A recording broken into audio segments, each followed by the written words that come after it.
everyone. Welcome back to another episode with my number of Chasing Labels. Let me make sure my camera is looking directly at me. I always never know if my camera's crooked, not crooked, or anything like that. For those of you listening on the audio, you have no idea what I'm talking about. But for those of you watching the live stream, or those of you watching the replay of the live stream, or watching whenever, um, let me know if it's crooked or not, because I never know. I almost need like a second. I need a secondary opinion. I'm so unsure of everything in life. I need a secondary opinion on most things, but like I said, we are back here for another episode of Chasing Labels, spine number of Chasing Labels. This is spine number, episode number 186.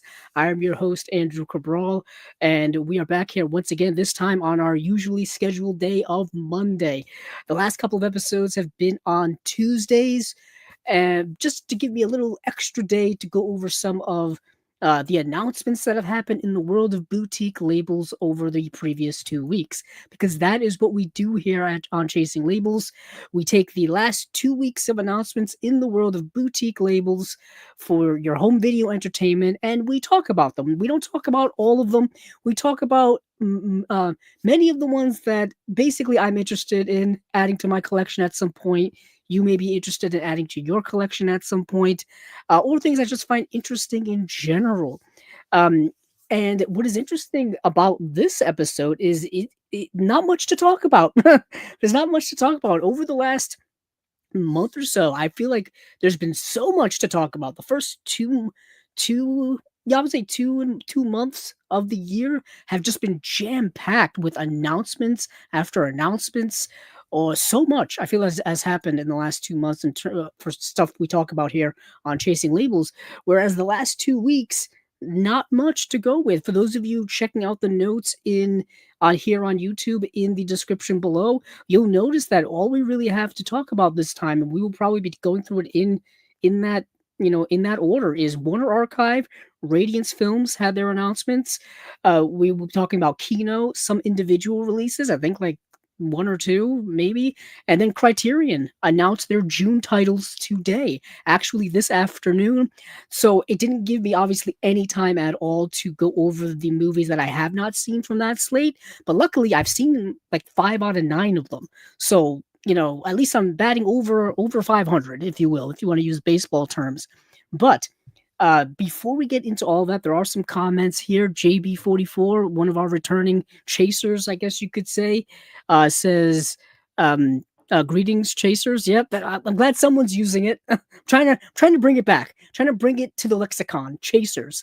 JB also says, "Looks good from here." Good. That's good to know. I never, like I said, I never know the angle. I never know the height. You always want to get the good eye line, but I also don't know, like, how wide is the camera? You know what I mean? It's not. I act like I haven't been doing this for 5 years. What's it? I'm so unsure of myself. You act like you haven't been doing this for 5 years. Coincidentally, I believe it is the 5 year anniversary of Chasing Labels this month, this calendar month, around this time. I'd have to go back into the archives. I mean, I hate to do that while I'm on camera because I have to go to, let's see, the podcast app on my phone and look at Chasing Labels and see if I can find our first episode. If I scroll all the way back, let's see, I believe it was in March of, let's see, there's all kinds of stuff here. Yeah, I'd have to scroll way, way back. And I'll do that really quickly while I vamp. Oh, luckily I scrolled down fast enough.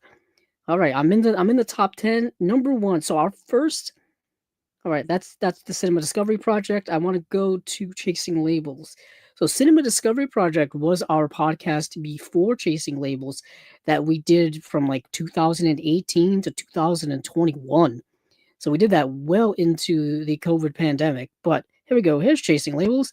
So our first episode of Chasing Labels, episode number 1, which is only in podcast form, only in audio form, premiered on 3/21/21. So March 21st of 2021 was our first episode of Chasing Labels. So this month will be the 5-year anniversary of that. Time flies. Time flies. I can't even think of 2021 at this point. That time period, such a blur, such a blur. But anywho, um, let's get into a little bit of a collection update. I actually got some things in the mail today, but something I picked up last week, which is a recent new release and actually a new movie came out last year, is the movie Hamnet. This is the 4K UHD release of the movie Hamnet. This is the most recent film from one of my favorite contemporary directors in Chloe Zhao. This is her film, and I've always been a big fan of Chloe Zhao. I've loved her movies since I think her first movie that I saw was The Rider, which came out 2017, somewhere around there. But of course, she did. Oh, what was it? Oh, her first film. I actually have it. I think it's actually behind me on the shelf. Is it The Songs My Brother Taught Me? It's a really great film. It's got a Blu-ray release from Kino, and it's a really great film. Let's see. Yes, Songs My Brother Taught Me from 2015. That was Chloe Zhao's first film. And then she did The Rider, and then she did, I think she did Nomadland after that. Let me see. Yeah, she did The Rider, then Nomadland, which won Best Picture. She won Best Director. Frances McDormand won Best Actress. Coincidentally, Hamnet last night was the Oscars. Hamnet won uh, Best Lead Actress for Jessie Buckley, who is astonishing in this film. This film was actually one of my top 10 favorites of last year. I think it was top 5, top 6. It was in there. It was really, really high. I really like this movie a lot. For those of you who have not seen this, this is this is actually based on a book called Hamnet, a novel, actually, a novel, so fiction, where Jessie Buckley and Paul Mescal play William Shakespeare and his wife Agnes, and they go through a tragedy in their life in this movie, and that tragedy inspires William Shakespeare to write Hamlet. But that's not really quite what the movie is about. The movie is more from the perspective of Jessie Buckley's character and her dealing with grief and loss and trauma as a mother.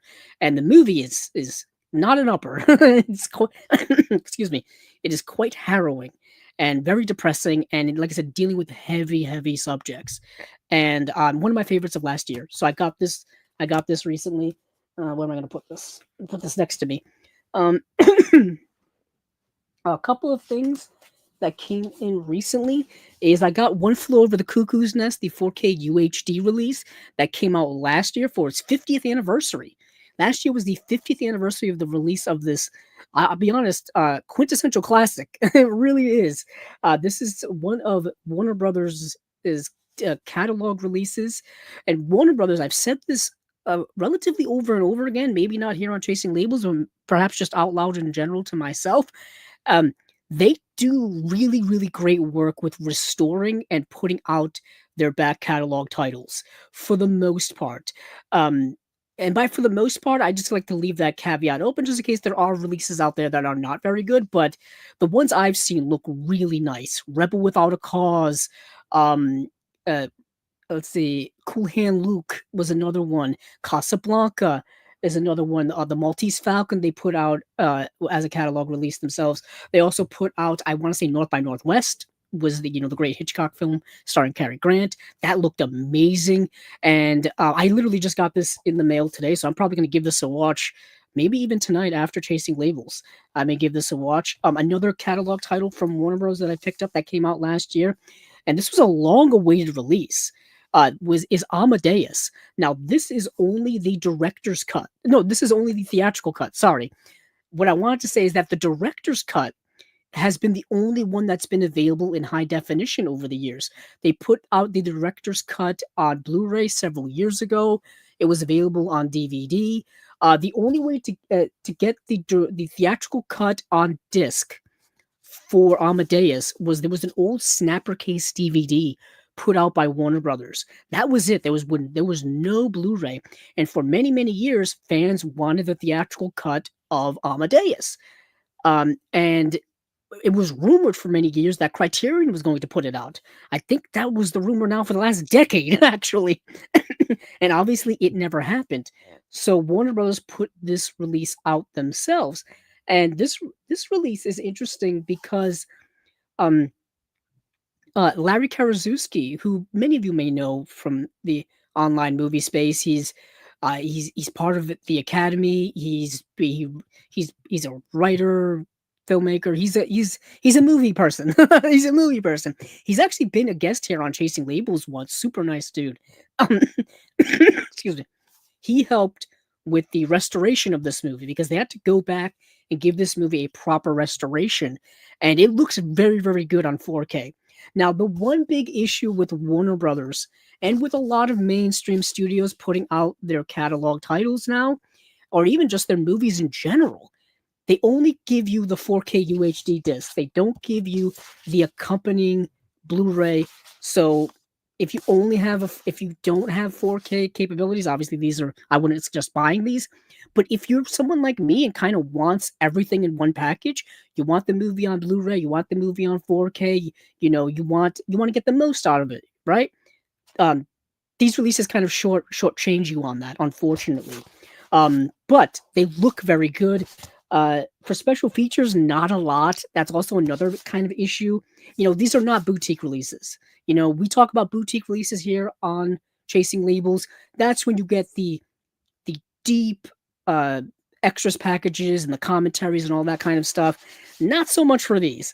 Not so much for these. Amadeus, there's the making of a masterpiece, celebrate 40 years of Amadeus in this exclusive featurette, so that's new. And then there is an older, like hour-long making of feature, uh, special feature on here. And for One Flew Over the Cuckoo's Nest, there is conversations on cuckoo, group therapy, and movie making memories, completely cuckoo featurette, and deleted scenes. Now, I've owned One Flew Over the Cuckoo's Nest on DVD, on a 2-disc DVD. I've owned it on Blu-ray, and now I own it on 4K. This is one of the best movies of the 70s. It's one of the best movies of the 70s. Jack Nicholson won an Oscar for that film. Michael Douglas is a producer on that. Danny DeVito's in the movie. Christopher Lloyd's in the movie. It's really good, and it's based on a book too, and the book is really, really good. Let me grab some other things here while I'm just rambling like a rambling man. Some other things I picked up. Actually, this just came in the mail today as well. 2 Arrow releases. I bought these from OrbitDVD.com of the 4K UHD of Spaceballs. Now, I'm pretty sure many of you at home have Spaceballs in your collections in some way, shape, or form. I own it on DVD, I own it on Blu-ray, and now I owned it on 4K. And several years ago, there was a 4K put out by Kino Lorber, and I think everybody has scooped that up. I think everyone that I see online, everyone in our movie space, collector space, has that release. And I've been wanting it for years, but I've been trying to get it with the slipcover. And that slipcover is impossible to get unless you want to, throw down some cash. But I saw that Arrow was putting it out, and I'm like, I'm going to buy it now. I'm going to get it now. And I bought the 4K UHD release of Spaceballs put out by Arrow Video, and I believe it comes with all of the special features from that Kino release. I talked about this when this was announced, so I always forget what I say here on Chasing Labels, but this has a plethora of special features, and I always say I want to do an individual review of some of these releases, and I really should. I really should do it for Spaceballs. And then a great release from last year that everybody is scooped up. And I heard that this one is now kind of out of print. Not out of print, but I don't think you can get any more from like the from Arrow or the distributor for like online retailers and stuff. Basically, Jesse from Diabolic DVD said that this is pretty much going out of print, and that is In the Mouth of Madness, the 4K UHD limited edition from Arrow Video. Now, this is the John Carpenter film. I forget when this came out. 1995? Yes, 1995. This came out, and this is a fascinating movie. I'm going to talk a little bit more about this when I have my friend Scott Saslow come on and talk about his work because he worked on the design and stuff for this release. So we'll probably talk about that movie then. But to me, this is an interesting movie because to me, this is like the best Stephen King adaptation of something that's not a Stephen King adaptation. I don't know why. It just feels like that. It's got that vibe. This has a plethora of special features on it. Really nice limited edition deluxe release from Arrow. Like we all know. It's got the booklet, it's got the poster, it's got the art cards, it's got all the good stuff. So if you've been looking to get this, I would pick this up as soon as possible before it does indeed go out of print from online retailers and you've got to spend some extra cash on eBay for it or other places. So let me check and see if that is it. I always forget what I get. Oh, I don't think I talked about this last time. Peking Opera Blues, another Arrow 4K UHD release. I picked this up. Like I've said here on Chasing Labels many times, I am going to be picking up the 1980s Hong Kong films that have been coming out lately on 4K, but I've been waiting for the Arrow releases. I believe this is it this month. I think this month Hard Boiled is coming out, so I've got to make sure I get that because that's going to be a hot seller. And then I think next month will be The Killer or something like that. It's either one way or the other. Those two are coming out within the next little while, so I've got to get those. Oh, and I did partake in a sale. So I told you all recently that Barnes and Noble was having a 50% off sale for Radiance films, and I bought 5 titles. I bought Misunderstood. I bought that there. Chow Panton. I talked about all of these movies when they were originally announced, so I've gone in depth on all of these, and on all of these releases as well. This is Viva la Muerta, and these are all Blu-ray releases. Let's see. This is 18 Years in Prison, a film by Taikato. And then last here is Allons Enfants, and this is a movie directed by Paolo and Vittorio Taviani, and this stars Marcello Mastroianni, who many people probably know from various Italian films. He was one of those iconic Italian filmmaker actors of his time. So yeah, I picked up all of these Radiance releases. I figured to me, when it comes to Radiance, you got to get them while they're on sale. That's when you maximize the value. Not that they're not, good releases in general, but when you can save money, save money. If that's a good strategy to have if you're collecting anything. If you're collecting movies, if you're collecting comic books, if you're collecting books, if you're collecting vinyl, if you're collecting CDs, cassettes, baseball cards, Pokemon cards, whatever you're collecting, if you can save money, why not? Why not? So now that is everything. Now we can get into what we get into here on Chasing Labels as I move everything back to where everything should be. Now there it is. Let me move some things back to where they should be. I like to have things not organized, but at least within eyesight so that I know where things are supposed to be. So let me just put these here for now, organize things later. So let's get into what we get into here on Chasing Labels after that 20-minute interlude. We will start off, like I said, we will in relative order of what the notes say down below with Warner Archive's April releases. Now, let's see. We have quite a few releases here. No animation, no television stuff. Unfortunately, for those of you who have been fans of their animation stuff like I have with the Huckleberry Hound Show and Tom and Jerry and Looney Tunes. Looney Tunes Vault Collection Volume 2 is actually coming out this month. I'm super excited for that. I've got to put in an order for that as well. But April releases for Warner Archive are as follows. Private Benjamin from 1980, 20,000 Years in Sing Sing from 1932, Crack Up from 1946, King Richard and the Crusaders from 1954, Captains Courageous from 1937, Arrowsmith from 1931, George Stevens' A Filmmaker's Journey from 1984, and Monogram Matinee Volume 2. Okay, so I think the one that I'm most excited for, and I'm actually happy they're finally doing it, is Private Benjamin. Private Benjamin is the movie starring Goldie Hawn. It's a movie that's only been on DVD, and it's been in the DVD has been in the wrong aspect ratio. I think it was in, like, at 133 to 1. At least the DVD that I have, which I wanted to find it for this episode to kinda do a little comparison, but I couldn't find it. I don't know. It's not in my drama section, and it's not in my comedy section, which it should be, because Private Benjamin's a comedy. Yeah, I'm looking over and it's not there, and I thinking maybe I took it out and put it someplace else, but I don't know where. Either way, I'm gonna be getting this Blu-ray. So, if you've not seen Private Benjamin, let me read the description for you. Private Benjamin, immovable object is Private Benjamin's immovable object is pampered Judy Benjamin, a wedding night widow. The irresistible force is a 3-year expense paid hitch in the U.S. Army.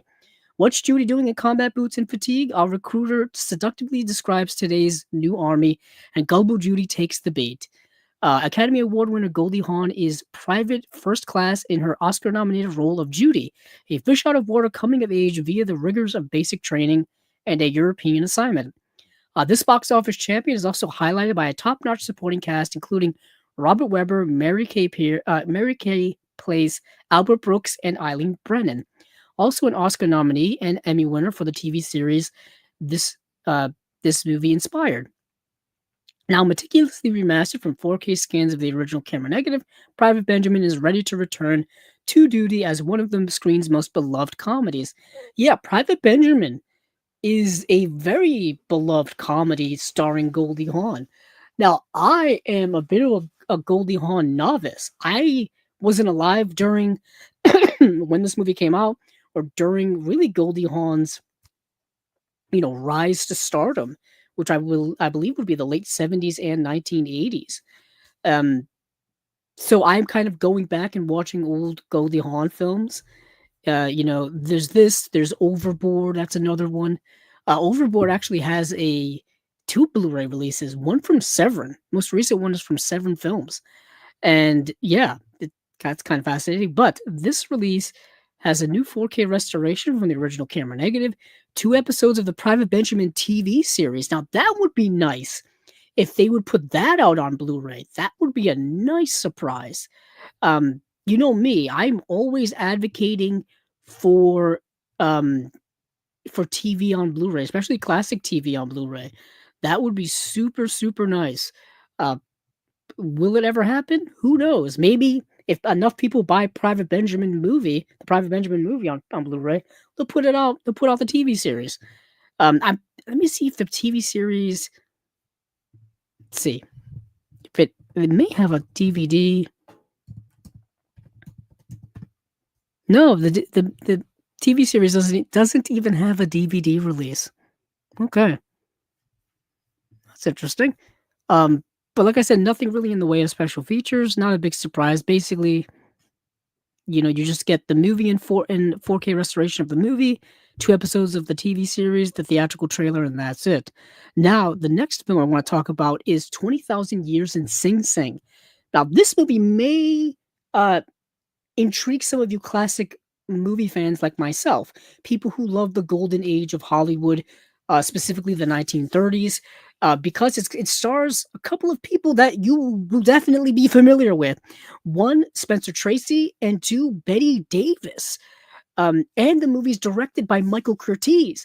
Michael Curtiz, who's directed so many movies, including, I got it right here, Captain Blood. He directed Captain Blood. He directed Casablanca. He directed so many movies. But he directed this movie called 20,000 Years in Sing Sing. And it's a prison film starring Spencer Tracy.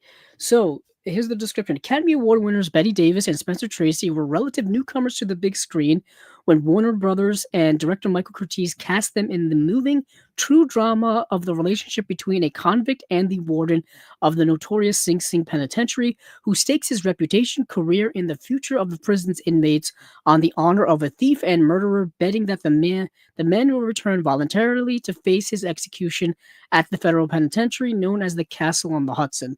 When hardened thief Tom Gordon, Spencer Tracy, is sentenced to serve a prison term at Sing Sing, he believes his friends will help him get out. But after some time, the incorrigible prisoner realizes that his associates on the outside are not going to help him, and under the guidance of reformist warden Paul Long, Gordon gradually becomes a model prisoner. When Gordon's girlfriend, Faye Wilson, Betty Davis, is attacked, Long grants Gordon a furlough to see her, but Gordon confronts her attacker, and this is giving away the entire plot of the movie. So I'm going to stop right there. Needless to say, this movie came out in 1932. It is a pre-code film. If you know anything about pre-code Hollywood, there is pre-code and then there's code, I guess. So pre-code Hollywood, where there was really no okay, you could get away with a lot more in movies during pre-code Hollywood era. There and then there was the Hays Code that was instituted in around 1934, which instituted all kinds of rules and regulations of what you can and cannot put in a movie. So movies before that Hays Code was put in got away with a lot more. That's why I kind of like pre-code stuff. You find certain directors working during that time, like Howard Hawks, William Wellman, Michael Curtiz, several others, Fritz Lang, another one. But this movie, 20,000 Years in Sing Sing, is a shorter film. That's what I love about 1930s films as well. This movie is 78 minutes long, and it's pretty concise and pretty straightforward, as you can see by that premise. Also, this premise is not exactly accurate, but whatever. You get the gist. Spencer Tracy is a criminal. He's a thief. He's he's kind of like it's a weird role for Spencer Tracy because you're not used to seeing him as like a super bad guy, unless you've seen him in he was in an adaptation of Dr. Jekyll and Mr. Hyde. He was where he plays both the Dr. Jekyll and the Hyde part. So seeing him as Hyde, I guess that would work. Even in the movie Fury, he has a bit of a dark turn in there. But his roles later on, during I would say the prime of his career, what we know him for being, basically all of his movies with Katharine Hepburn. Complete opposite of his earlier stuff here. But obviously, you're starting out. You get work where you can get work.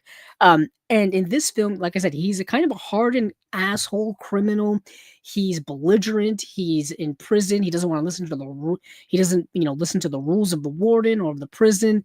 And it's a different role for him. And he seems a little bit out of place. And I think a lot of that has to do, like I said, with our preconceived notions of what we know Spencer Tracy to be as an actor later on. But sometimes it works. Sometimes it works. Now, this is interesting because this feels more like a role that would have been better suited to someone like James Cagney or even Edward G. Robinson, who were contemporaries of that time and who had done gangster roles. Basically, they were in 1930s gangster films. This film is kind of teetering on that 1930s gangster film. It's not quite. It's not Little Caesar. It's not anything like that. But it is something that is. It's kind of a hybrid film. Like it's a prison film as well as a gangster film. And Spencer Tracy is in the movie, like I said, and Betty Davis plays his girlfriend on the outside who comes to visit him all the time. Something happens to her, and he's allowed to leave the prison, and complications ensue after that. I'm just checking up something here because someone had written.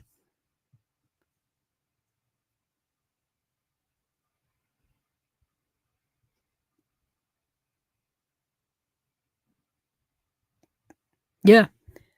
Yeah, so as I said, I was just reading something really quickly. But obviously bad podcasting on my part. But Michael Curtiz's directing is really good. It's not quite stylized, but it's sleek, it's straight to the point, it's direct, it's good. Like he's a good director. So the movie's well directed, the acting is good, 78 minutes. 78 minutes. You're in and out, bing bang boom, it's straightforward. And it stars two people that you know and probably love. For special features and such, new 4K restoration from the original camera negative, classic WB shorts, 20,000 years for the Chain Gang. Um, and That Goes Double, classic WB cartoons, Crosby, Columbo, and Valley. The Queen was in the parlor. So I think we will go to Captain's Courageous. And the reason why I'm skipping to Captain's Courageous, we'll go back to the other two, the other couple of ones that are in here, but I'm going to skip to this one for now because it also stars Spencer Tracy. That's why. Uh, and this is the movie where I believe he won an Oscar for, and I have this movie on a Warner Brothers DVD that is all the way down yonder, on my shelf. I would dig it out, but I think it's in like a corner somewhere. Uh, so let's see. In the superb adaptation of Rudyard Kipling's poignant classic, Spencer Tracy won his first Academy Award for Best Actor as Manuel, a Portuguese fisherman who teaches human values to a millionaire's spoiled young son. In a characterization ranging from grave to jolly, mystical to courageous, this is one of Tracy's finest and most colorful roles ever. Let's see. And basically, if I remember correctly, because it's been a couple of years since I've seen this movie, um, Spencer Tracy plays a Portuguese fisherman from New Bedford, Massachusetts. Something I know relatively well. um, his Portuguese accent in this movie is terrible. It's not Portuguese. I think he was actually doing more of a like a Yiddish accent or something like that. It's not good. It's not Portuguese. Um, and needless to say, with that set that aside, his performance is very good. The movie is very good. I yeah, I really like this movie a lot. Captain's Courageous. He takes this young boy under his wing, and while they're on this fishing boat on this fishing trip, not a trip, but they're working. They're all working men. This is their job. This is what they do, and he's kind of teaching him life lessons about hard work and all kinds of wisdom and things like that. It's really really good, and Spencer Tracy's great in the movie. Like I said, he won an Oscar for it. So I would yeah, I would recommend this movie to people who are very interested. I believe this is directed by Victor Fleming. Yes, directed by Victor Fleming.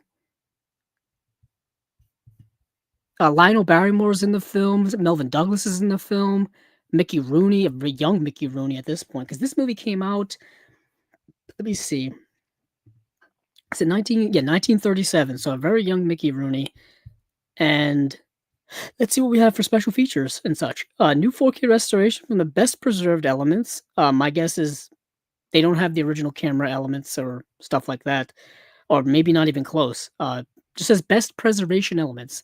MGM cartoons, The Wayward Pups, MGM Robert Benchley short, How to Start the Day. Leo is on the Air, Captain's Courageous radio promo, original theatrical trailer. And that's Captain's Courageous. It's a classic. To be honest, it's a classic. I would, like I said, I would recommend people check it out if you're interested in watching Spencer Tracy in one of his most well-known roles and one that he won an Oscar for. I believe he only won 2 Oscars in his career. Let me see actually. I want to say he won for Guess Who's Coming to Dinner posthumously. Let me see. I could be wrong on that. I'm checking IMDb right now, and I never know where they put the award stuff. They always move that thing around. Oh, here it is. Won 2 Oscars. Yes. So he won 2 Oscars. Okay. Okay, so he won 2. Not the ones I thought for. He did win. He did win for Captain's Courageous, and then he also won the next year for Boys Town. I forgot about that. Boys Town, where he played a priest, if I do recall. Now that's a movie I think needs a Blu-ray release. That does not have a Blu-ray release.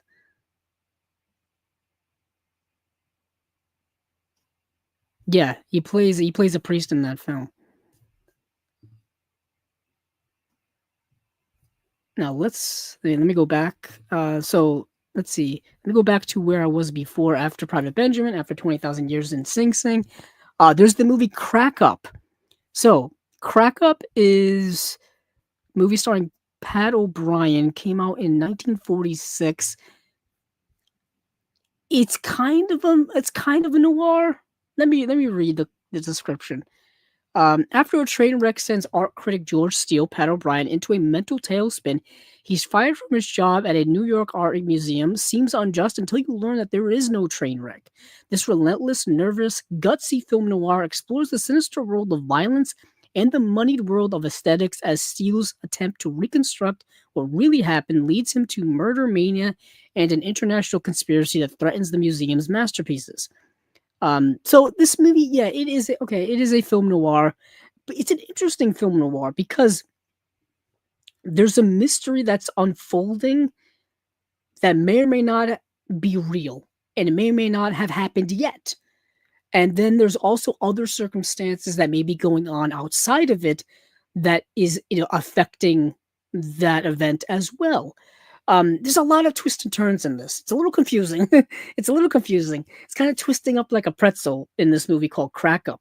But at the center of it is this art curator at this art museum who is kind of, not sure of what's real and what's not, which is something that I always have gravitated towards in movies. Like I like that idea, like the bending of reality and all those kinds of things. I always really liked like that. Um, but that's the movie Crack Up. For special features, we got a new 4K restoration from the original camera negative. Crime does not pay. A short subject. Crime does not pay. Short subject. Purity Squad. Okay, and then this original theatrical trailer.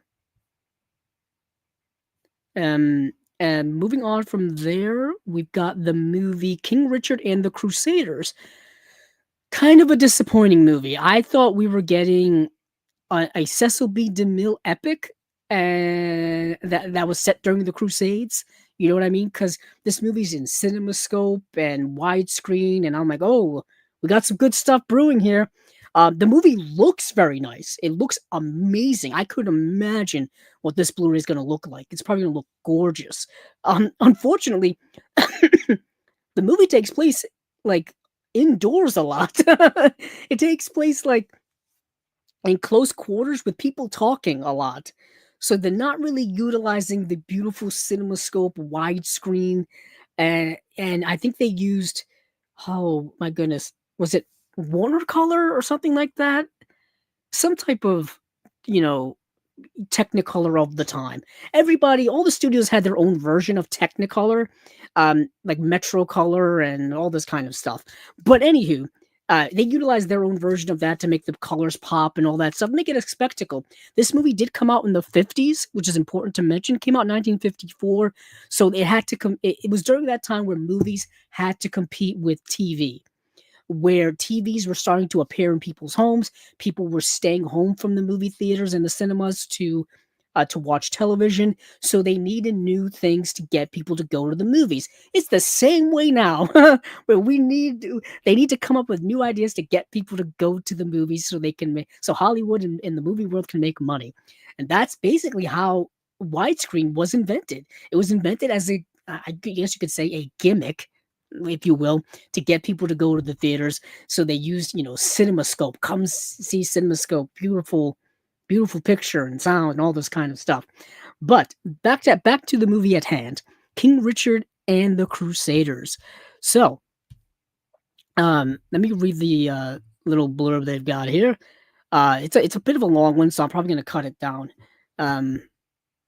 Let's see. With royal banners unfurled and a regal cast, King Richard and the Crusaders venture forth, bringing to the big CinemaScope screen Sir Walter Scott's 1825 classic myth in history. So this is based on an 1825, I think, novel or book, if you will.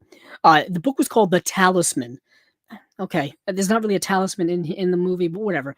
Academy Award winners Rex Harrison and George Sanders join Virginia Mayo and Lawrence Harvey in a legendary once upon a time screen spectacular of knighthood, intrigue, and far-flung fields of battle. Not a lot of battling going on in this movie, to be honest with you. Richard the Lionhearted, George Sanders, leads the Third Crusade intending to take the fight to the Muslim leader Saladin, who's portrayed by Rex Harrison. Elephant in the room here, people. Hollywood back in the day whitewashed all of their minority roles. whether it was people from the Middle East or people from Asia, wherever, they would whitewash their roles left and right. It's something that's happened throughout the history of Hollywood. Sometimes it even happens to this day. It even happens to this day. People are way more aware of it now, and corrections are made. But back in the 50s, Hollywood didn't care. They just simply didn't care. Um, uh, but Rex Harrison as Saladin, and never say. I mean, we had we've talked about it here on Chasing Labels. I mean, there's the movie Genghis Khan with John Wayne as Genghis Khan. I mean, you can't get more ridiculous than that. Um, let's see.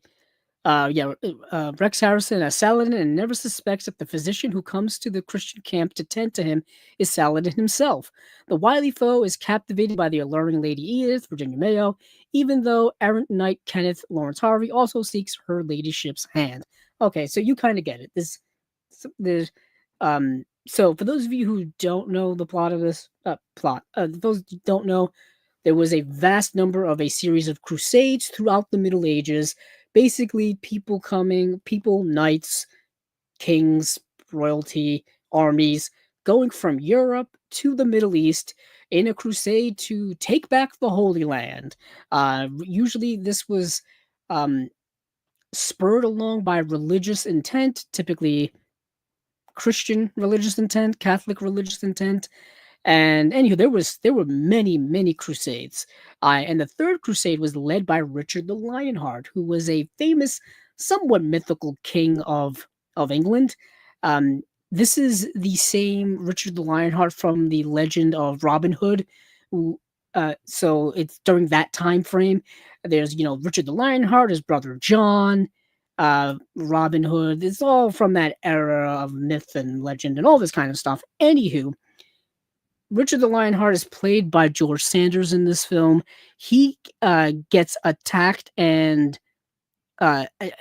basically an assassination attempt is made on him, and he survives. And part of the rest of the movie is finding out who did it and why, and there's all kind of like reasons why and and intrigue and stuff like that. Anywho, and then there's also the threat of Saladin and all this kind of stuff as well. And there's a love story going on as well. This movie's kind of a jumbled mess. It's kind of a jumbled mess. And like I said, it's also a lot of time just people talking in rooms, not really utilizing the widescreen or the CinemaScope. It still looks good. And it's probably going to look amazing here on Blu-ray because it has a new 4K restoration from the original camera negative. Classic WB cartoons, Satan's Waitin', Buggy Bunny. I'm assuming that's a Bugs Bunny cartoon.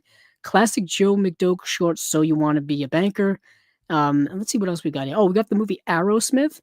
And this is not based on the band Aerosmith. Not even spelled the same way. Excuse me. Still a little bit under the weather. Well, it's not so much that I'm under the weather. It's that I'm still the sickness I had before, which for those of you listening on Chasing Labels, I was struggling during the last episode throughout because I had been sick with some type of flu and whatnot. It's been sticking around. And then now with this time of year in the Northeast, there's a rapid change of weather. We go from 30-degree days to 60-degree days on the drop of a hat, and vice versa. We go from 60 back down to 30, and right now it's up and it's going to go back down.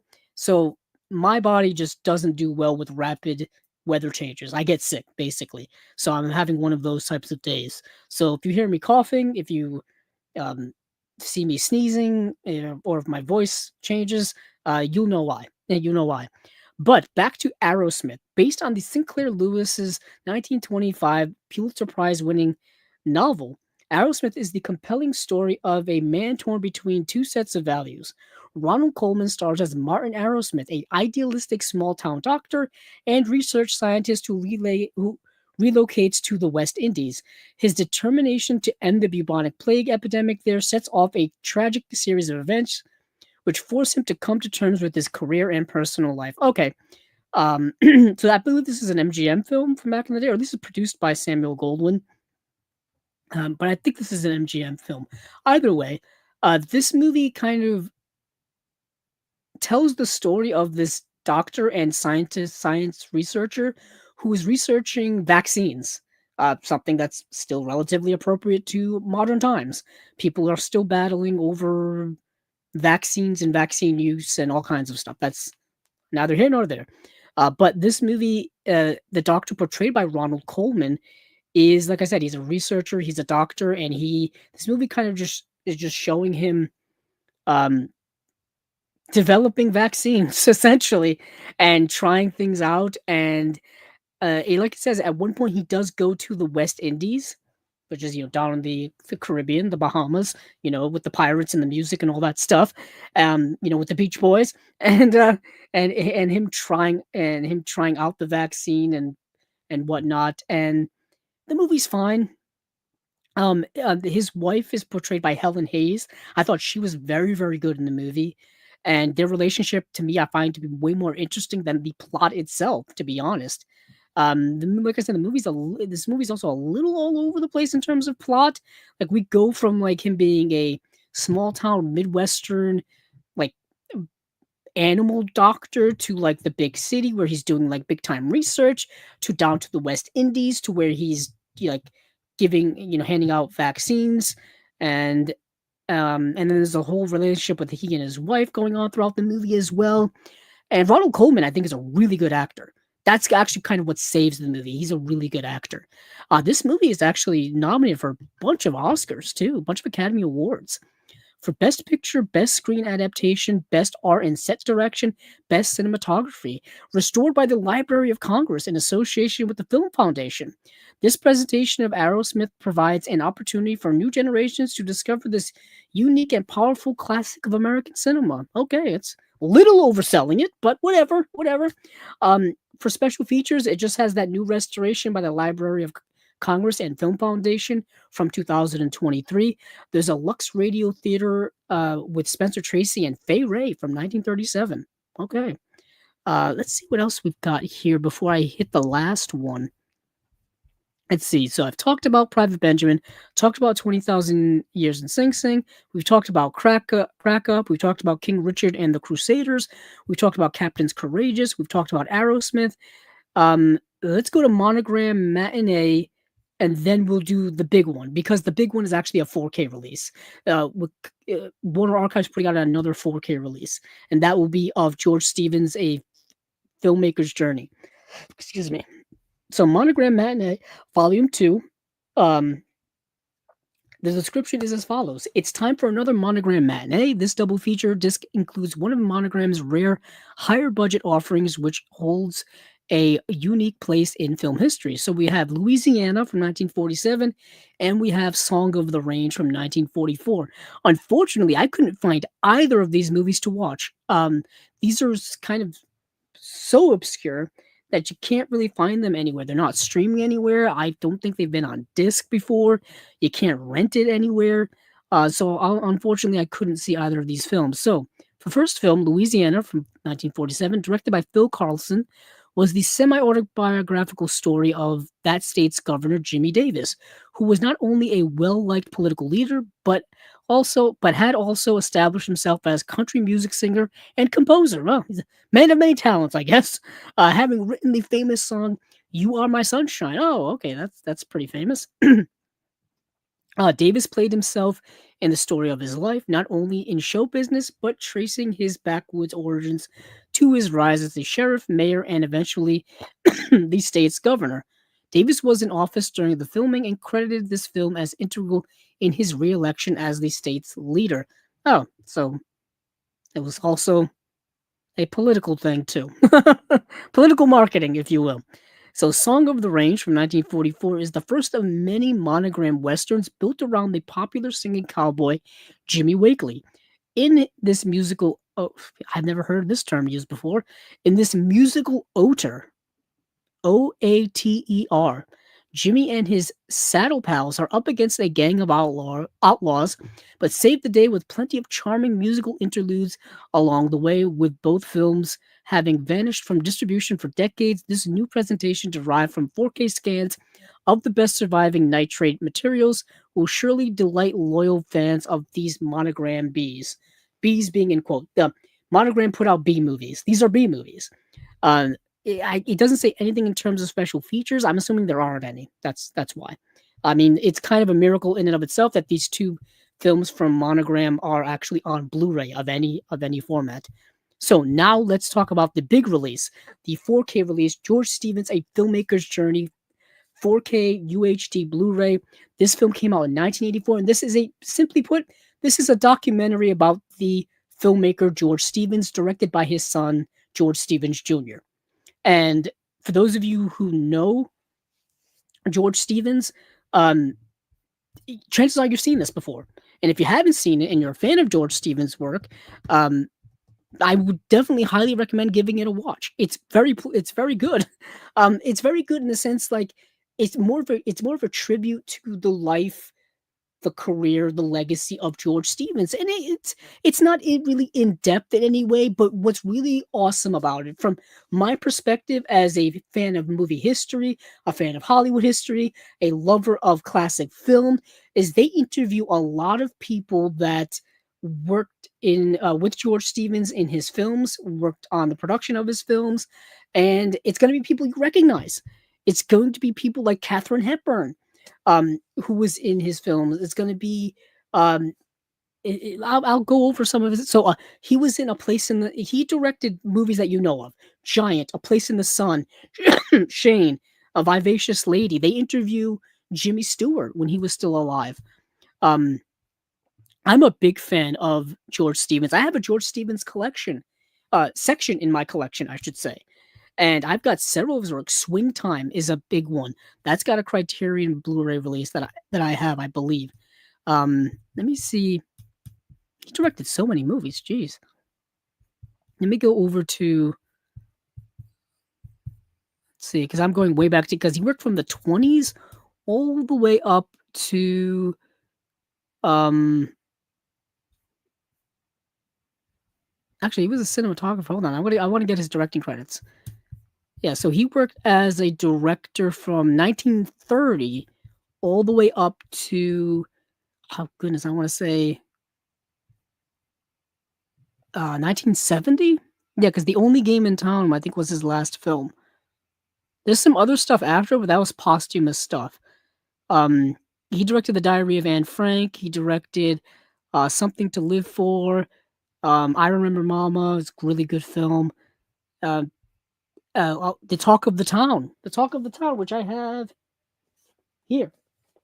Now, this is a nice 4K release. Nice in the sense that it looks amazing. And there's a commentary track on here with Marilyn Ann Ross talking about Talk of the Town featurette. Now, this is a great 4K release put out directly by Sony. And this stars Cary Grant, Jean Arthur, and Ronald Coleman. And and this is a great film. This is a really good film. I really like this film a lot. This 4K looks amazing. If you don't have this 4K and you're a fan of George Stevens, you're a fan of the people in this movie, I highly recommend it. I really, really do. I didn't talk about this because it's not a boutique release, but it feels like this movie could have gotten a boutique release by somebody. But is an interesting company. Sony's an interesting company because they license out to boutique labels, and then they also put out their catalog stuff themselves too. Sometimes they do both. Sometimes they do both. For example, I mean, their Columbia Classics box sets that they put out, some of those movies have they licensed out to Criterion. I'm thinking of His Girl Friday. I'm thinking of The Last Picture Show. And yeah, I'm thinking, Anatomy of a Murder. That's another one. And also I'm thinking of Doctor Strangelove. Or how is Yeah, Doctor Strangelove. That's another one. Doctor Strangelove has so many releases.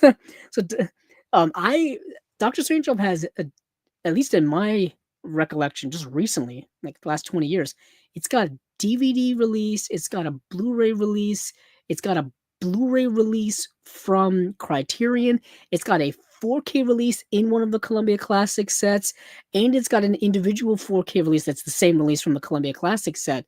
But damn, it's got a lot of releases. It's got a lot of releases. Um, the Last Picture Show is similar, very similar. It's got a Blu-ray release from Criterion. It's got a 4K release from Criterion. It's got a 4K release from Sony. I mean, you're seeing a lot of crossover here, which is fascinating to me. So Sony is an interesting company where they will license things out and they will put out those same movies themselves as well. Um, yeah, but anywho, the Talk of the Town is a George Stevens film as well. I'm a big fan of George Stevens. I really like his work a lot. Like I said, I have several of his movies in my collection. And this documentary, like I said, they interview people who've worked with him, actors and actresses and production people and his son as well, who directed the movie. I really like it. I really like this documentary a lot. Like I said, it's not in depth at all. It's kind of just like an overture of his career. It talks about specifically his time during World War II, where he and several other filmmakers went over to basically photograph and videograph the war. And they were there at the liberation of the concentration camps. And the footage that they got, the pictures that they got, the things that they experienced in the aftermath of that will will leave you just absolutely awestruck. Will leave you absolutely awestruck of just what they captured. There was a whole documentary a couple of years ago that was on Netflix based on the book. Um, was it the four who came back? Something like that. Where there was the four filmmakers that went over there. Let me see if I can find this documentary really quick. Let's see. No, it's not the four who came back. I forgot what it's called. Excuse me. Let me see. Let me see if I can do a quick Google search here in the middle of podcasting. Not the best thing to do. I will definitely documentary on filmmakers World War II. WW2. Let's see.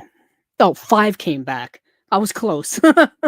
And by a couple of years ago, I meant 2017. In my mind, 2017 was a couple of years ago, but it was 9 years ago. So the 5 came back. That's the documentary. It's based off of, I believe, a book of the same name about the 5 filmmakers who, it says wartime contributions of 5 prominent Hollywood directors during World War II. And, it's a great documentary. This documentary's got, oh my goodness, so many people in it that you know. So many people in it that you know, like Steven Spielberg and Guillermo del Toro. I want to see if I can get a list of. Yeah, it was George Stevens, Frank Capra, William Wyler, John Ford, and John Huston. Those were the directors who went over there and documented things, the things that they saw. Excuse me. Yeah, 2015 book, The 5 Came Back, A Story of Hollywood in the Second World War. I have to get that book. I don't have it. I say this all the time. There are so many movie-related books that I know of that I don't have that I want. It's kind of the same with movies. There's so many movies that I know of that I don't have that I want. But back to what I was saying, this documentary, George Stevens, A Filmmaker's Journey, is getting a 4K Blu-ray release. Now, if I do recall, they put out The Searchers on 4K. They put out Get Carter on 4K. They put out High Society on 4K. And now this, I think this is their 4th 4K. Maybe I'm missing one. I'm not really sure. But either way, Warner Archive getting in the 4K game has been very good so far. They all look really, really good. High Society looks amazing. It was one of my favorite releases of last year because it just looked so good. And I was waiting so many years to add that movie to my collection, waiting for a Blu-ray release, and we got a 4K of it. So, That is it from Warner Archive. That is it from their April releases. Um, let's see, they're putting out Private Benjamin, 20,000 Years in Sing Sing, Crack Up, King Richard and the Crusaders, Captains Courageous, Arrowsmith, George Stevens, A Filmmaker's Journey, and Monogram Matinee Volume 2. Now let's go over to Radiance Films. We'll go over to Radiance, and they are putting out 4 releases. And let me see what month they're in. They're always ahead of everybody. This may even be July. Let's see. Yes. No, this is June. This is June. So they're not too far ahead. So these are their June releases. So we've got Warm Water Under a Red Bridge, The Pornographers, which is a 4K UHD release and a Blu-ray. La Tête con oh boy, La Tête contre le mur. There's an English language title to that too. But La Tête contre le mur. I forgot what I have to go check my. Let's see, usually they have the English language, but no, they just got the French. And then last here is the movie called Solo. So I got to see half of these. I watched The Pornographers because it's available to stream on the Criterion Channel streaming service as of this recording. And I watched La Tête contre le mur. So I did not get to see Warm Water Under a Red Bridge or Solo. Warm Water Under a Red Bridge is available currently, as of this recording, to stream on Canopy, which is accessible if you have a library card and if your library offers it. Essentially, that's how that works. Your library will offer either streaming services from Hoopla or from Canopy. That's what I found. My local library only does Canopy and not Hoopla. And then I know some that just do Hoopla and not Canopy. So there you go. But I want to talk about the films that I watched first. And let's start out with kind of a big one. That is The Pornographers. Now, I wanted to see if this movie had gotten a Blu-ray release before, because I had it in my watch list on. Oh no, it did not. I was saying because I had it in my watch list. Oh no, it did. No, yeah. So no. So it's gotten a Blu-ray release. Looks like in France in 2015 and 2026, and this 4K release is a UK release, and it's coming out in June 22nd. So I was wondering why I had added it to. It was in my watch list on Letterboxd, and usually the only reason why I add something on my watch list on Letterboxd currently is because I'm going to watch it for Chasing Labels. That's typically how things roll here. So I didn't know if we had talked about it before in a previous episode or what the case was. Either way, this is a fascinating movie. Really, it's it's a satire. But it's a satire in a darkly comedic way. Reminds me a lot of Yorgos Lanthimos, that type of level of satire. Kind of like his movie Dogtooth. That's the closest comparison I had in my head while watching this movie. If you know his movie Dogtooth, that movie apparently is considered a dark comedy, which still to this day blows my mind that movie's considered a dark comedy, because I don't think it's very comedic. I think it's kind of horrific. And in this movie, things are kind of in that realm as well, because it's so weird and it pushes the envelope when it comes to the material in the film and what it's talking about and what it's showing. Not showing, but just the stuff it's getting into. I'll read the description because I'm kind of babbling here. Let's see. The Pornographers, a former Buddhist monk turned erotic filmmaker. Subyan lives with hairdresser Haru and her 2 teenage children. Shooting 2 skin flicks per day, he somehow manages to stay out of the clutches of the Yakuza. But real trouble starts when Haru discovers him lusting after her daughter. Shohei Imamura's landmark satire of post-war affluence was adapted from the internationally renowned novel by Akiyuki Nosaka. Oh, you did Grave of the Fireflies. Okay. And brings to vivid life the seedy side of 1960s Japan.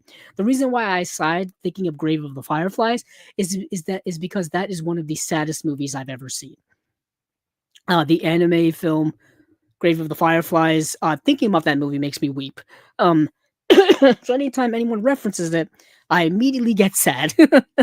The sadness just overwhelms me in every way. But this movie, like this suggests, it's about this character who's basically making these do-it-yourself um, adult films on the down low, like in just like a room with a mattress and like a camera. Really amateur level stuff. And so you would think the movie would have some type of eroticism to it, and it doesn't. That's what's also interesting about this movie. It's a movie about that subject matter, but there's no sexiness to it. There's no eroticism to it. There's nothing really. If anything, it's more uncomfortable than anything. Um, and I think the movie's kind of playing on that idea that this material is typically seen as stimulating in a sexual way, but but in this case it is not, because it is because this movie dabbles also in certain taboos and things like that. It makes it incredibly weird and odd and uncomfortable and borderline, obscene for many, many people, reprehensible for many, many people. And this movie is also a commentary on post-war Japan as well. When did this movie come out? I think 1966. So it's in this post-war era of Japan that's actually seen as, I think, culturally and historically, it's called like the economic miracle of like post World War II Japan, where Japan had just this radical economic boost from like the 50s all the way up until like I believe a crash or so in the early 1970s. I did a little tangential historical research on it. Not a lot to really inform you guys with any expertise, but I'm just saying it's within that time frame of this economic miracle in Japan. That's what it's known as. So this movie I think is commenting on that as well. So you need to have some cultural Japanese context of post World War II Japan to kind of, understand what this movie is going for. So if you do, I think you'll get a lot out of it.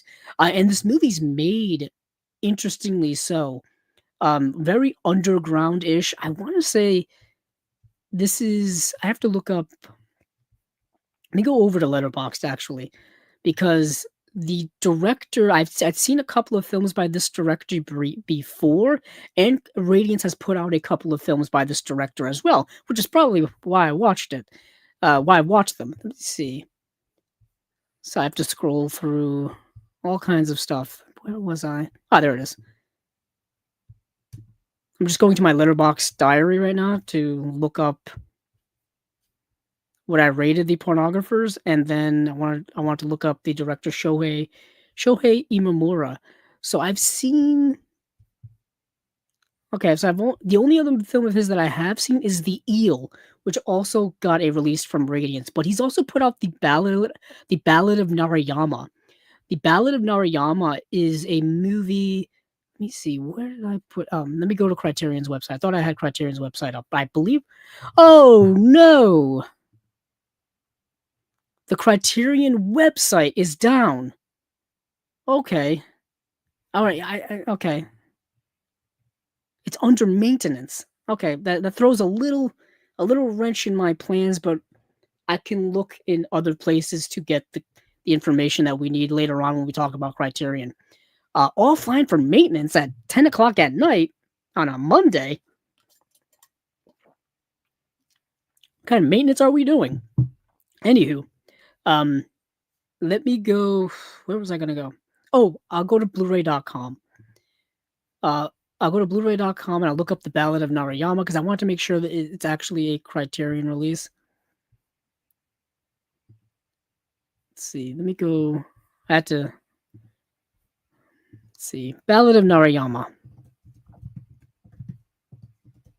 Yeah, The Ballad of Narayama is a Criterion Blu-ray release from 2013. And I remember this movie. I remember this Criterion release because this is around the time where I was really starting to heavily buy Criterions. And I remember this one being cheaper than many of the others because it only had like one special feature. Let's see. Yeah,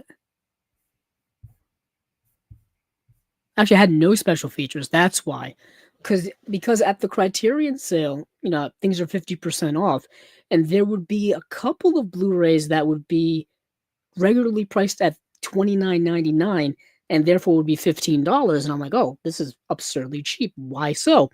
No special features. There you go. I remember there's this, and there's a couple of other ones that are similar to that, where they just have no special features, unfortunately. And I know Ballad of Narayama was one of them.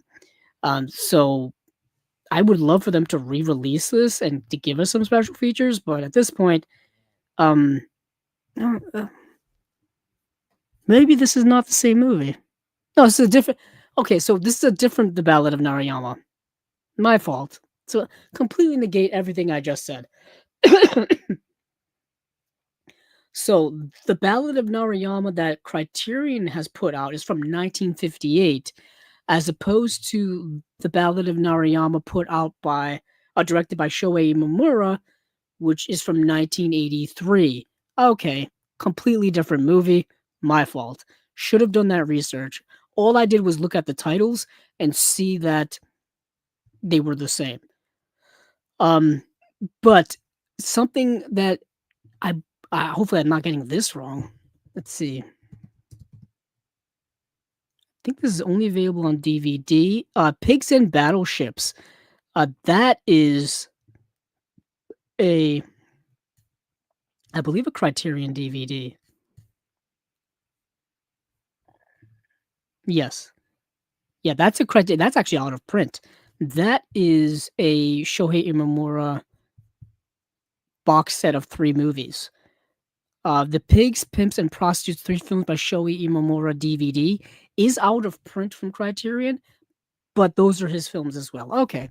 I just wanted to, like, because I know I've heard the name before, and I know I've seen the movie. I've seen, the movies in places before, but I wanted to kind of give people context of other films that he has done. Um, uh, yeah, he did The Eel and The Pornographers, which Radiance has put out, and they've also put out Warm Water Under a Red Bridge, which we'll be talking about, is also his film too. Okay, so let's get into the special features for The Pornographers, and then we'll move on because I'm spending way too much time on other stuff. So new 4K restoration from the original camera negative. There's a 4K UHD and Blu-ray presentation of the movie as a worldwide premiere on 4K. Uncompressed mono PCM audio. Interview with actor Masomi Kondo. Interview with Inhuki. Oh boy, Inuhiko Yamoto on Akiyuki Nosaka. Interview with critic Tony Raines. Cinema de Notre Temps, Shoei Imamura, The Freethinker, a French TV documentary on Imamura featuring filmmaker himself, discussing his key films from 1995, and that's it. Oh, there's a trailer too, but that's not really a special feature. Reversible sleeve art featuring original and newly commissioned artwork, limited edition booklet as well, limited to 5,000 copies.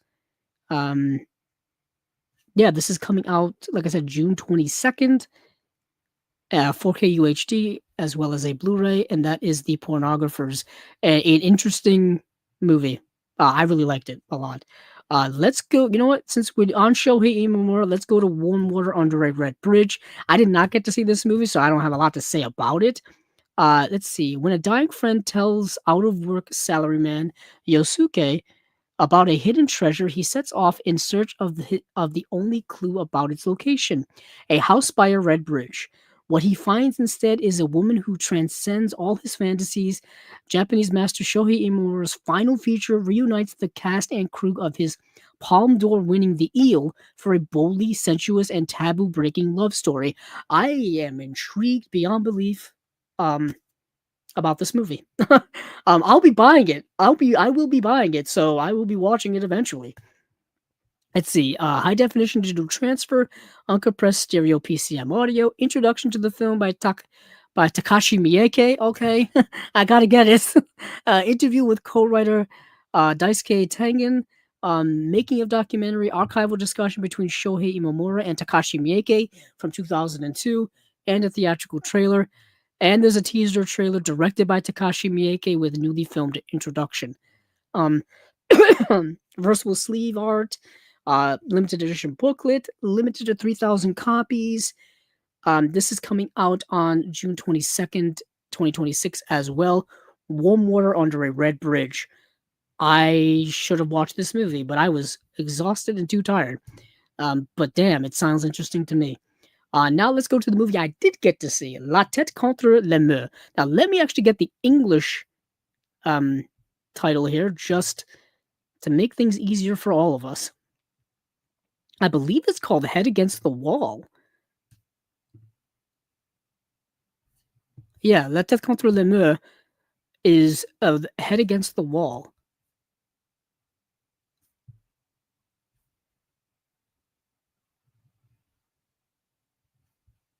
Let me read the what it says about the movie.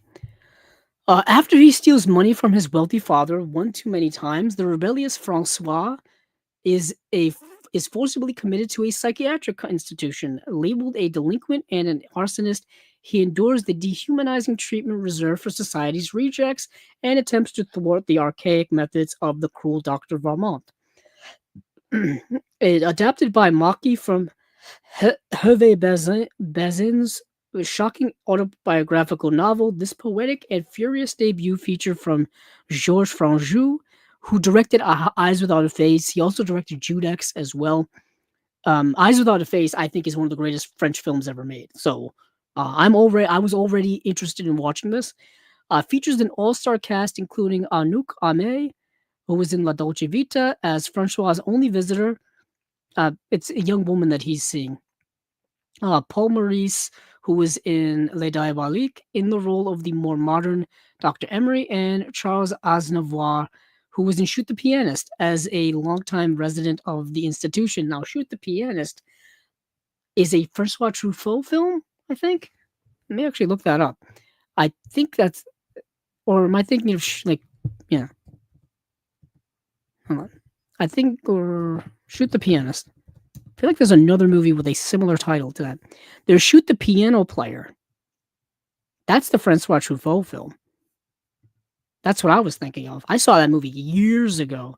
I saw that movie, I think, when Hulu used to have a deal with Criterion, where Hulu had a bunch of Criterion movies available to stream. This was going back when Hulu was kind of their own company, or rather, Hulu was owned by like it was like 51-49 percent of oh goodness, what's the company that owns Universal? Comcast? I think it was Comcast used to own it and Fox used to own it. Like half, like one owned like slightly more than the other. I think Comcast owned 51% and then Fox owned 49. It was one of those two things. But anywho, they had a deal with Criterion, and before the Criterion channel existed, before other streaming services really existed for movies, Netflix was around at the time. Hulu had Criterion movies, and Shoot the Piano Player was on there, and I watched it. This is going back 2011, 2012. But let's see. Actually, I could actually see when I actually watched this. 12 years ago. So that is putting me in a time frame. Yeah, yeah. So I watched this forever ago. But anywho, Shoot the Piano Player stars Charles Aznavour, and he is in this movie of head of was it La Tête contre le mur, or was it Head to the Wall? It's a very literal translation. Head Against the Wall. Very literal translation. But this movie is interesting because it's playing on several themes of how to approach mental health and how to approach people who suffer from mental health issues, various mental health issues, specifically during a time where they didn't really know how to handle it, or at least from a modern day contemporary perspective, it looks rather barbaric. It's 1959. They didn't understand a lot of what we know now when it comes to mental health issues. When it comes to you know how to treat them and all this kind of stuff. Basically, they kind of just lock these people away in psychiatric hospitals, just keep them away from society. That was kind of their thing. There wasn't really a lot of you know progressive treatments of that time. Like I mean, I just talked about. It's right behind me. I just talked briefly about One Flew Over the Cuckoo's Nest, which kind of portrays that same type of thing where like we look back at the way in which they treated these people, and it was rather inhumane, kind of treating them as you know outcasts of society, treating them as others, treating them as if they're less than human and all this kind of stuff, not really treating the problems and issues that they have. But it's a very interesting subject because our concept of mental health has changed so rapidly over the last century, where nowadays it's taken way more seriously, and it's talked about much more in a much more open way. And people are kind of just now recognizing that there are better ways to treat it than what we used to do, which is either not treat it at all and just let people just stew in their mental health issues and just live a rather tough life dealing with all kinds of things. Um, or they would just lock them away, give them things like electroshock therapy to kind of, you know, work to kind of, shock them out of it. I mean, it's a whole can of worms here, but I'm just saying this movie from 1959 is commenting on the differences in ways to approach this. And in this movie, this kind of young, juvenile delinquent, he's kind of a young adult, but either way, he goes to this mental psychiatric facility, and there's these two doctors. There's a more conservative traditional doctor who runs the place. It's his place, and he runs it the way he wants to run it, and it's a more, like I said, conservative traditional way. And then there's a more of a progressive doctor who runs a program within that hospital his way, and the program that he runs leads to better results, leads to rehabilitation, leads to things like that, as opposed to the more conservative traditional way, which doesn't really lead to any type of reform whatsoever in a person, doesn't lead to any type of help in a person. And the movie's battling with that, as well as this character going through personal things as well. um I thought it was a really good movie. I thought it was really, really good. For special features and stuff, let me go through all of that. 4K restoration by Eclair Classics, supervised by Maki Delicious Productions. Let me see, is this directed by? No, it doesn't say. Why doesn't it say? Hold on, let me go check. No, it's directed by Georges Franju. Sorry, directed by Georges Franju, but Maki is in. Jean-Pierre Maki is in the movie. He stars as the young man. Let's see. Yeah, he stars as Francois. So Jean-Pierre Maki is probably a director and actor that many of you are not aware of. He was in several movies. He was in Orpheus. He was in Senso. He was in Letan.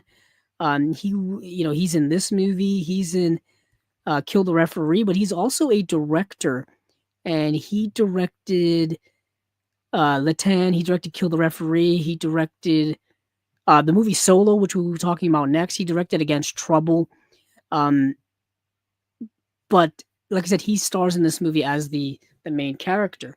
There's actually an archival interview with screenwriter and star Jean-Pierre Maki from 2008, archival interview with director Georges Franju and actor Charles Aznavour from 1958. George Franju, like I said, he directed Eyes Without a Face. He directed Judex. Let's see, there's, I think that's it. Interview with Jean-Pierre Maki's assistant and friend Eric Leroy from 2023. Reversible sleeve. There's a booklet in here as well. This is coming out June 22nd as well. Good film. Good film. Now let's go over to the last film, Solo, which is directed by Jean-Pierre Maki. And this is a movie I did not get to see, like I said. A womanizing violinist and jewel thief, Jean-Pierre Maki, must abandon his carefree lifestyle when he learns that his younger brother is part of the leftist revolutionary group responsible for the brutal murders of powerful men. Determined to save the life of his idealistic sibling, the cynical drifter becomes embroiled in a struggle that is not his to fight. A decade after appearing in La Tête contre les murs, Jean-Pierre Maki returned to acting with this profound satirical crime drama, unflinching and heavily influenced by American cinema. Solo captures the visceral feeling of disillusionment of a post-1968 French society, brimming with rage at the sinister powers that be. Okay, I'm intrigued. I couldn't find, needless to say, I couldn't find this movie streaming anywhere. And when I did find it, there were no English subtitles. So I'm not fluent enough in French to watch a movie in French without English subtitles. I am not. I may have taken 5 years of French in school, but that was 20 years ago. I am not fluent at all. I can pretend to say it, and I can maybe see some words, and that's about it. Say some words, read a little bit, but that's about it. But there's a 4K restoration by Eclair Classics, supervised by Maki Delicious Products. Let's see, archival interview with screenwriter and star Jean-Pierre Maki from 2018, interview with actor Anne Deleuze from 2022, interview with Jean-Pierre Maki's assistant and friend Eric Leroy from 2022, a trailer, and then that's it. You do get, of course, reversible sleeve featuring designs based on the original posters, limited edition booklet as well, and limited to 3,000 copies. I think the last one was limited to 3,000 copies as well, coming out June 22nd from Radiance Films. So once more for the people listening at home and watching at home, we've got Warm Water Under a Red Bridge. We have The Pornographers getting a 4K UHD release. I feel like that's going to be a hot seller, to be honest. We have La Tête contre les murs, which is I always forget the freaking title. Head Against the Wall. Yeah, Head Against the Wall. Not a great title. Not a great title. And then we have Solo. And that is it for the June titles from Radiance Films. Now, let me go over to Kino to get their releases. Let me go over to their Facebook page. Now, there are some that I don't believe are on their Facebook page that I put in the notes below. So I've got to go over to check my notes. I'll just go through what they have here on their Facebook page. Then I'll go to check my notes and I'll look up the ones that are on there that are not on their Facebook page. So Death of a Gunfighter is the first one up here. This is coming out May 5th on Blu-ray. This is a movie from 1969. After 20 years of service, Marshal Frank Patch, Richard Widmark, is betrayed by the very town he worked so hard to protect in Death of a Gunfighter. The small western town of Cottonwood Springs is changing, and Patch is no longer respected by the people. After Patch kills a man in self-defense, the town leaders decide it is time to remove the marshal from his position. Refusing to give in to their demands, the tension escalates between Patch and the people of the town, leading to a violent and shocking end. There is a new audio commentary with film historians Steve Mitchell and Steve Epstein, and a theatrical trailer. So that is it for the Death of a Gunfighter. Next up, we have Bend of the River. Okay, hold on for one moment, because this is a Blu-ray re-release of a movie that they've already released on Blu-ray, but it's getting a 4K restoration. I have the original Blu-ray release. Let me go get it, because I want to do a little comparison here. Hold on.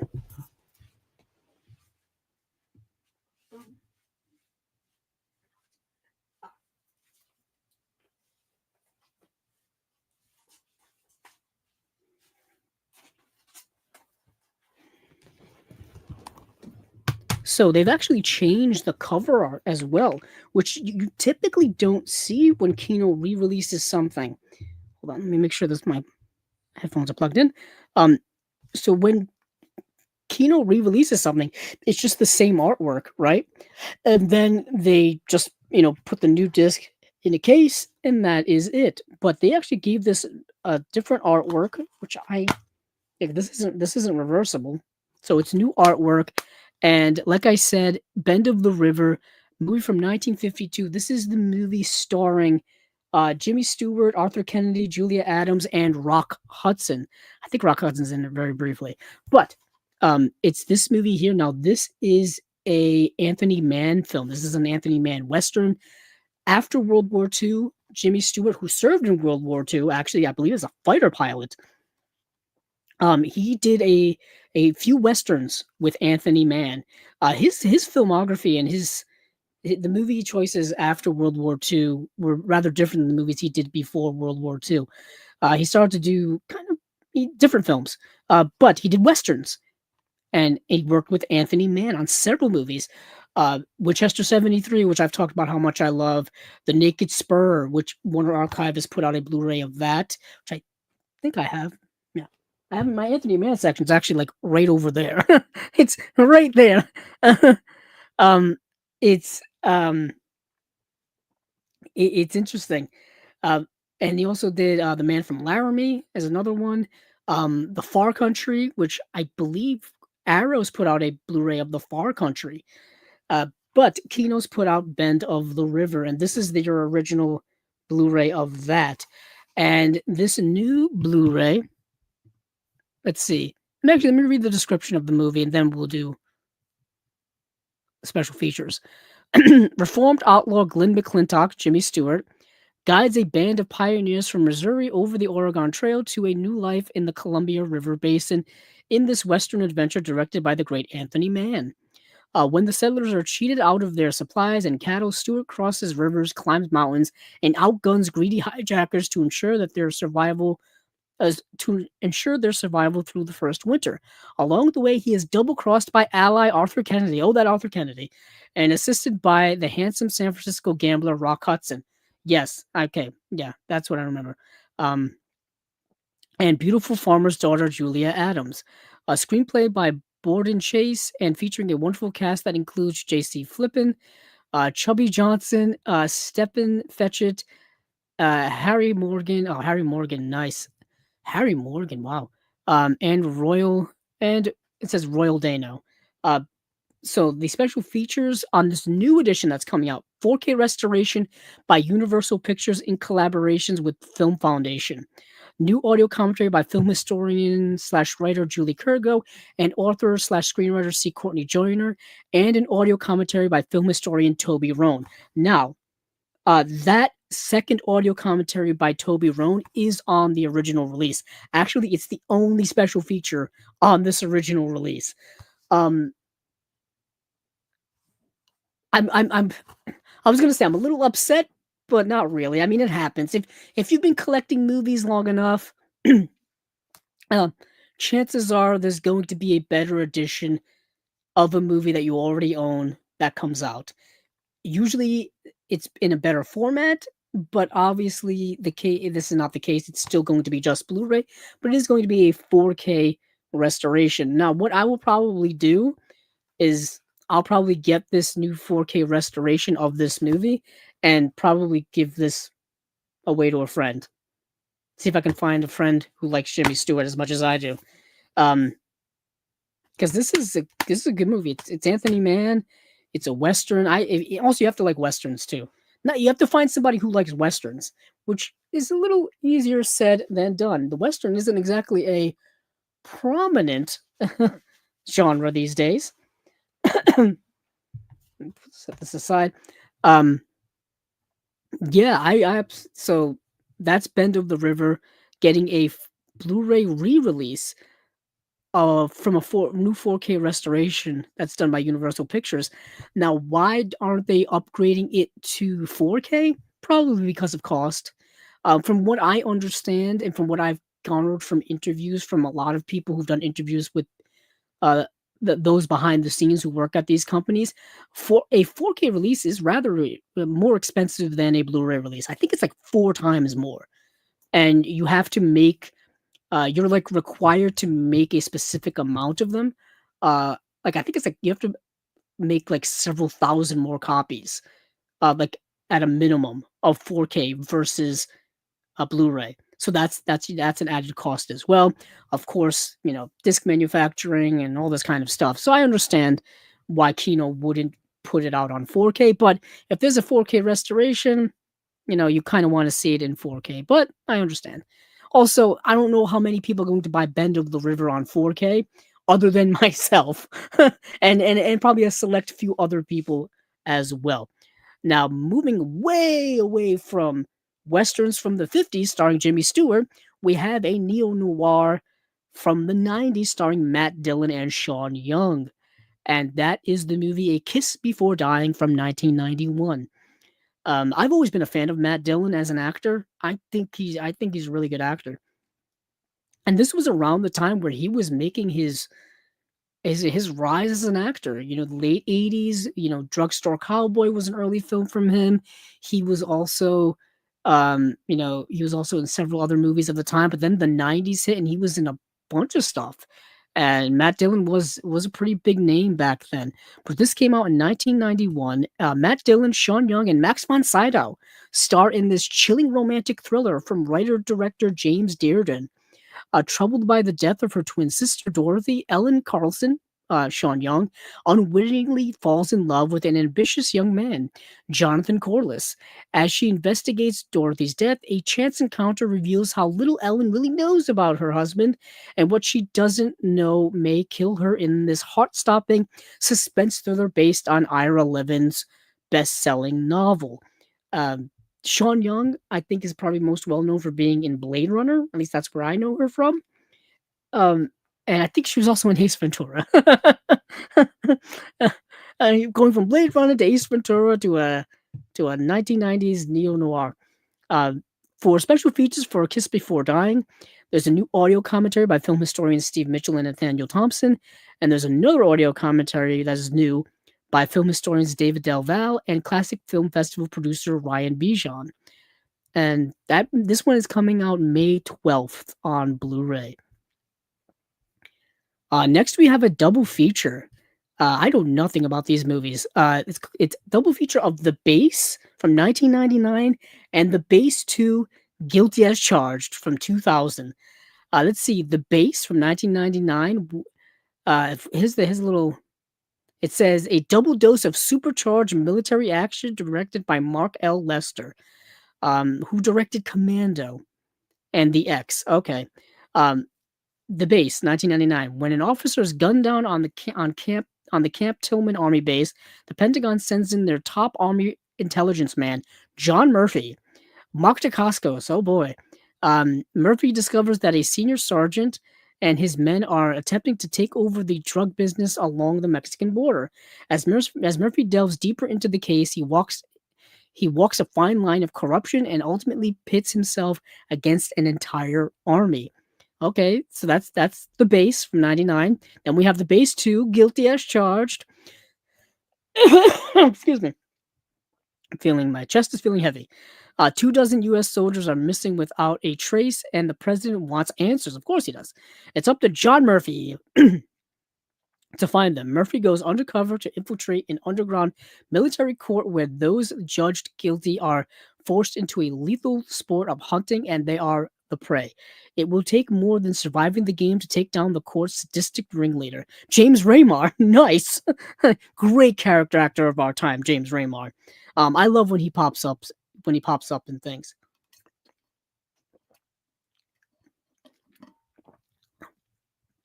So that is The Base and The Base 2 Guilty as Charged. And for special features, there's a new audio commentary for The Base by Mark L. Lester, the director, and actor Randy Cognata. Moderated by Dark Force Entertainment's David DeFalco, and Know Your Weapon's new interview with Base 2 star Antonio Sabato Jr., and then The Base and The Base 2 trailers. And this is coming out May 19th on Blu-ray. Okay, so next we have Walk a Tightrope. Now this, gee, they don't even. I'm glad I've seen it because they don't give you a description here. Just says coming soon on Blu-ray, new HD master by Paramount Pictures from a 4K scan of the 35 millimeter original camera negative. So Kino's had a deal going, distribution deal going with Paramount for a little while now. I want to say like a year or two. So it's still apparently going. I know those contracts typically for Kino last a couple of years. Not a lot, not like an infinite amount of years, because they've had a lot of their titles go out of print, and they will have those buy it before it goes out of print sales on their website. That's how you know what they're losing the rights to. Is they'll try to sell off as much of their things as possible, as cheap as possible. So Walk a Tightrope, which is actually the last movie I watched in preparation for Chasing Labels. Um, It says, meet Ellen Shepherd, an American living in Britain. Her English husband, Jason Shepherd, has been killed and she's under suspicion despite the appearance of a happy marriage. Jason's friend assists Ellen going over the facts to see if they can find the real killer. So, this movie stars Dan Duryea, Patricia Owens, Terrence Cooper, and Dan Duryea is this guy who believes that he was hired to kill this woman's husband, in which he does so, but doesn't doesn't she has no idea about it, apparently. Apparently, she is completely just taken aback by it. She's accused by him of, "Hey, we had this deal. You were going to pay me to do this," and um, and she is trying to basically prove her innocence or find out what is actually going on, and that's the movie. So it's a film noir. Let's see, it came out in 63 neo noir. Since it's in the neo noir phase, there is, like I said, there is a mystery behind it. Um, it's fine. It's not like the movie. The movie is kind of relatively straightforward. There is certain twists and turns, but it's not like earth shattering. It's fine. I would go into the movie knowing nothing about it. That would probably be best. The movie is only 69 minutes long. So it's every single scene, every single moment is, you know, is it, adds to the plot, adds to the mystery, and and moves forward. Not a lot of character stuff going on in the movie. At a lean 69 minutes, not much you can do. There's actually two run times. There's 69 minutes and then there's 75 minutes. The 75-minute cut is the one that I watched, and it's the one that I found was available the most to watch. And so, an extra 6 minutes, not really world changing, but it's a little more than 69 minutes. So that's Walk a Tightrope. Now let me check some comments here. Illuminated Pro has popped into the comments and he says, salutations to you too, Illuminated Pro. Illuminated Pro also asks, absolute comfort film. Okay, that's interesting because I typically go with my favorites. So for me, my favorite movie of all time is Lord of the Rings. Lord of the Rings is my favorite movies of all time. You may be asking, well, which one? I kind of look at and this is cheating beyond cheating. I kind of look at all of them as one long movie because they really are. They are separated into three films, but each film flows into the next, picks up exactly where the previous movie left off. There's no time jumps between movies, really. You're pretty much picking up right away. So I kind of look at them as one long block of movies. But if you had to ask me, Return of the King is a monumental feat of cinema, especially within the last 25 years. Um, it's a unique epic filmmaking on an epic level. Now, if you want to take, Lord of the Rings aside, you want to go with something a little more low key, a little more, down, a little more, not as epic, not as pompous, not as, time consuming, literally. There are certain other movies that are my comfort films. Richard Linklater's Dazed and Confused is a movie I used to watch every single year. His movie Before Sunset, I used to watch pretty regularly. I think about those movies a lot, really. Before Sunrise and Before Sunset, I think about those movies a lot. Certain comedies are comfort films to me as well. Let's see. I don't know some of my all-time favorites. I'm trying to think of comfort films. I'm actually on my letterbox right now. I might as well look at my all-time favorites, because that will give me a sense of what um is my favorites. As what is my comfort films. Let's see, because comfort films and favorites are two different things. For example, the movies I have highly rated on my letterbox would be like Raging Bull. Raging Bull is not exactly a comfort film to me. So, Martin Scorsese's films can be comfort films. Um, like something like Hugo. That's something that's a little more low key, a little less cerebral for Martin Scorsese. To be honest, The Departed, because it has the Northeast ties, is a bit of a comfort Martin Scorsese film for me because I know it so well. Teenage Mutant Ninja Turtles, the first film from 1990. That movie brings me back to my childhood. That movie is an all-time favorite of mine. That's a comfort movie for me because yet again, tie it back to my childhood. Something like Ghostbusters, tie it back to my childhood. Certain Disney films, Lion King, goes back to my childhood. Rescuers Down Under goes back to my childhood. Stuff like that. Those are typically things that you attach to your childhood or your life. Star Wars, comfort film. You know what I mean? Indiana Jones. Raiders of the Lost Ark, comfort film, Last Crusade, even Temple of Doom, which I know people don't really like. For example, I was eating dinner the other night, and Temple of Doom was on, I think, one of the Showtime. It was on Showtime because Paramount's own Showtime, and I can just have it on because I've seen it so many times. You know what I mean? Things like that are typically my comfort films. Movies I've been watching since I was a kid. Back to the Future, comfort films. Um, Things like that. You know, things like that. But let's move on to like actually we're not moving on. We are going to be doing a couple of more Kinos that are not on my list here. Um, Let me look a couple of these up. Excuse me. Let me go to I'm trying to decide where to look these up. I'm going to Blu-ray.com and look up. So Flight is getting a 4K UHD release from Kino. Now, Flight is actually, I believe it's a Paramount release. I don't think they have any details on it. Okay. Gonna make this more difficult. Oh, no, there it is. So, Kino Lorber are preparing a 4K Blu-ray release of Robert Zemeckis' Flight from 2012, starring Denzel Washington, John Goodman, Don Cheadle, Kelly Riley, Bruce Greenwood. The release is expected to arrive on the market this summer. Yet again, it's one of those where we don't know the release date quite yet. Let me go over to. Actually, let me check.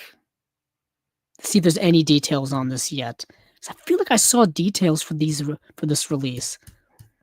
I saw it over on Ryan Verrill's The Disconnected. You can scroll. I'm going to have to scroll down pretty far because he covers every single release that comes out. Oh, there's Flight. Just says brand new HDR/DV master. And that's it. Okay, so there wasn't any details that I was missing. I'm assuming they're just going to carry over the special features that are on the Blu-ray that's been available. Oh goodness, since 2012. Damn. Jeez.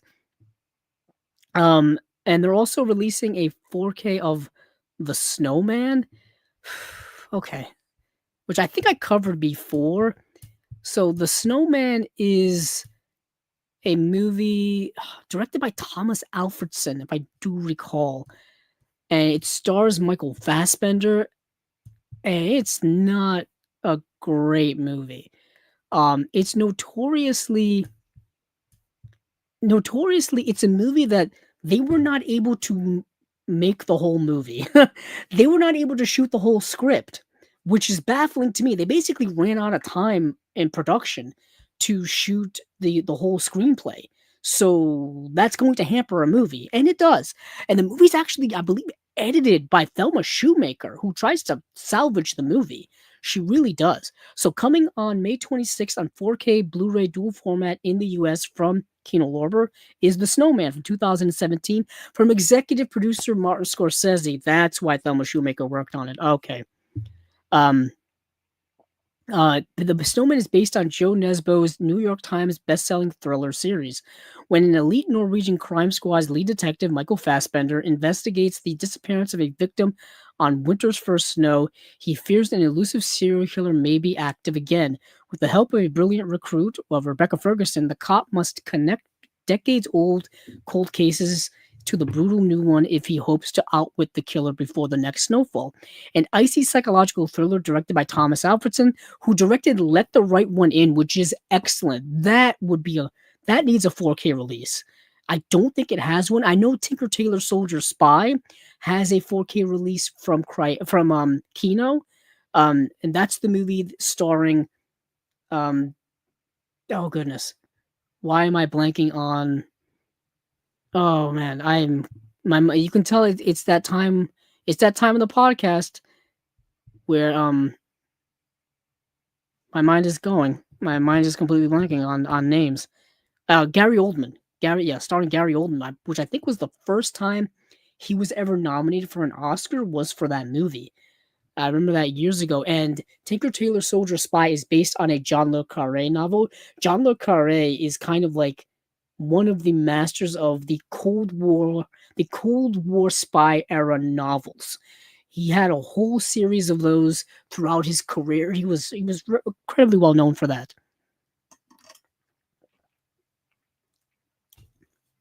And I have several of his novels in my collection. I got to get the rest of them. I think I have Tinker Tailor Soldier Spy, the novel. I think I have the movie too. I don't think I have the 4K. Let me look behind me for a second. No, I don't. I have the original Blu-ray. It's literally right behind me. It's like right over my shoulder this way. I'm always worse at my camera angles. But the movie The Snowman is kind of a mess, and I know people did not like it when it came out. Despite the fact that it starred Michael Fassbender, who people seem to really, really love as an actor, and I've always been a big fan of him as an actor. Rebecca Ferguson. This was at the time where I think she had just done Mission Impossible Rogue Nation, where it was the first Mission Impossible film that she was in. Amazing actress, really amazing actress. But this movie just did not work because, like I said, they weren't able to shoot the whole script, which is kind of paramount in a movie. That's why, and this is me going off on a little bit of a tangent here, so excuse me for that. The movies that came out right after the first writer's strike. So there was a writer's strike in 2007, 2008. So the movies that came out in 2009 that were made during that writer's strike all suffered because of it. The writers were not able to be on set. The writers were not able to do rewrites during productions or touch-ups or anything like that. And those movies suffered greatly after that. So the screenplay for a movie and the writers on a movie are really important to the overall production of a film. I can't stress that enough.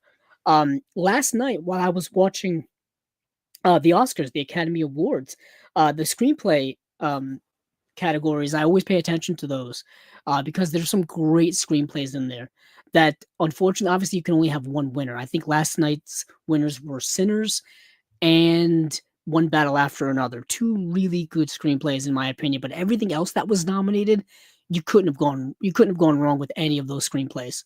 They were all really, really good. I say this over and over again. I think one of the best screenplays of the last several years is The Banshees of Inisherin. The Banshees of Inisherin, the McDonough film. That screenplay is so good. So good. I'm shocked to this day that it did not win a Best Screenplay Oscar.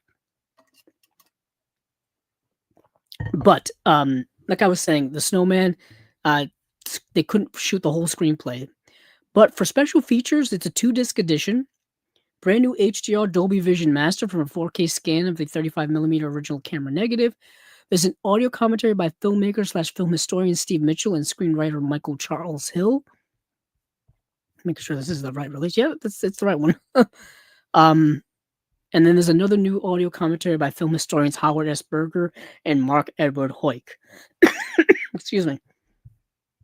And on the second disc is those same two audio commentaries, plus special features, cast of characters, creating Joe Nesbo's world, the snowman killer, Norwegian landscape, stunt files, the sinking lake, and then theatrical trailer. Excuse me. So let me see what else. Oh, Harry and the Hendersons. We talked about Harry and the Hendersons a few episodes ago when it was announced. Now we've got a release date and we've got special features. Okay. This one, talk about something from my childhood. Harry and the Hendersons. The Harry and the Hendersons TV series was also something I watched as well. So coming on May 26th on 4K / Blu-ray dual format in the US from Kino is Harry and the Hendersons from 1987, the year I was born. Brand new HDR Dolby Vision Master from a 4K scan of the 35mm original camera negative. The movie stars John Lithgow. I think the makeup effects were done by Rick Baker. A family basically is driving through the woods and they accidentally hit a Sasquatch and they bring it home with them. That's basically the premise of the movie, and he becomes like a part of the family, but they got to keep him hidden because it's Bigfoot. They got to keep him hidden, or else people are gonna harass them. They're gonna want to like know everything about him and all this kind of stuff. It's a family comedy movie. It's a warm family comedy movie. It's from, like I said, it's from my childhood. The TV show's from my childhood. I would love if the TV show would get a Blu-ray release, but I could live 1,000 years and I don't think that would happen. But special features, we've got new audio commentary by director William Deere. There's another audio commentary by Hats Off Entertainment's Joe Ramone. There's a third audio commentary by entertainment journalists / authors Brian Reisman and Max Every. That's on disc 1. And then disc 2, which is the Blu-ray, you get all of those commentaries, plus the movie, of course. And then you get Harry finding the missing link, making of Harry and the Hendersons, news wrap, deleted scenes, and theatrical trailer, 5.1, audio stuff and whatnot. Yeah, I'm excited for this. This is going to be a nice nostalgia trip for me and probably for many people from my generation and earlier. Yeah, I love Harry and the Hendersons. So this is gonna be so great. Let me see The Great Outdoors. Okay, so I talked about The Great Outdoors when this was announced, and now we've got a release date and we've got special features for The Great Outdoors.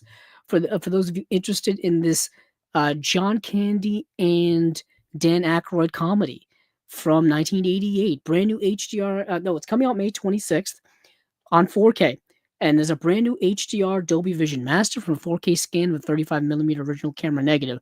And I haven't said this, but Kino's 4Ks of these, older comedies from like the 80s and 90s look really good. Like really, really good. I've talked about this before and I want to reiterate this again. Kino's 4Ks look better than most mainstream 4Ks. Like kind of significantly better sometimes. I'm talking specifically about the difference between the movie Black Sheep, the Chris Farley film on Blu-ray, and the Blu-ray of Tommy Boy put out by Paramount, or the 4K put out by Paramount. Those two 4Ks look pretty different in terms of quality, like noticeable, which is interesting to me. But I just want to point that out. When an announced uninvited, unwelcome family of fun-loving misfits converge upon a lakeside resort to join their relatives for a summer of relaxation, the result is anything but restful in this raucous comedy starring the irresistible duo of Dan Aykroyd and John Candy, from iconic writer John Hughes and director Howard Deutsch. Howard Deutsch is the husband of Leah Thompson, and the father of Zoe Deutsch, who I actually will be talking about very soon because she's in a movie. She's in Nouvelle Vague, which I will be talking about is getting a Blu-ray release in the UK. Nouvelle Vague being one of Richard Linklater's newest films. But anywho, this camp classic chronicles a vacationer's worst nightmare as wheeler dealer Roman Craig, Dan Aykroyd, his sexually repressed wife, and airy twin daughters join the easygoing Chester, Chet Ripley, John Candy, and his straight-laced clan for a season of fun in the sun. Unfortunately, the only thing these two in-laws have in common is their intense dislike for each other. Soon, it's brother-in-law against brother-in-law in an uproarious and hilarious fight to the finish to see which one really knows how to enjoy the great outdoors. 2-disc edition. Disc 1, brand new HDR Dolby Vision Master from a 4K scan of the 35mm original camera negative. There are 3 audio commentaries once again. There's a new audio commentary by director Howard Deutsch, moderated by filmmaker Douglas Hosdale. There's a new audio commentary by Hats Off Entertainment's Joe Ramone, and a new audio commentary by film historians Paul Anthony Nelson and Lee Zachariah. Second disc, the Blu-ray, you get the movie, as well as those 3 audio commentaries, and that's it. So that is The Great Outdoors. Now, I think that's... See, let me check my notes. Oh, Terror Train. Okay. I have to look for Terror Train. Now that was actually announced like right after, I think it was announced like the day after the previous episode of Chasing Labels. So I've got to dig deep into the archives for that. Not a great movie, I will tell you. It's a slasher starring Jamie Lee Curtis that came out in 1980, so right around the time after she was doing Halloween and Halloween 2 and Prom Night. And let's see.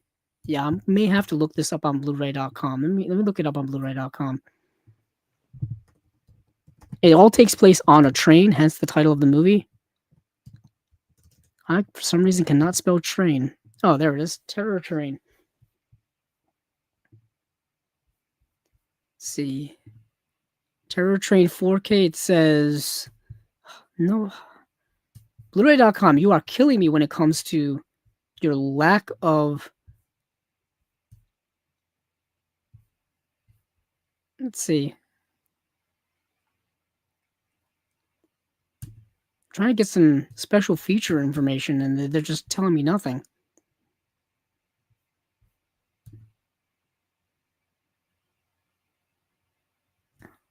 Not helpful. Not helpful.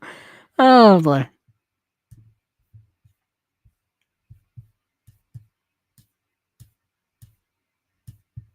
Okay.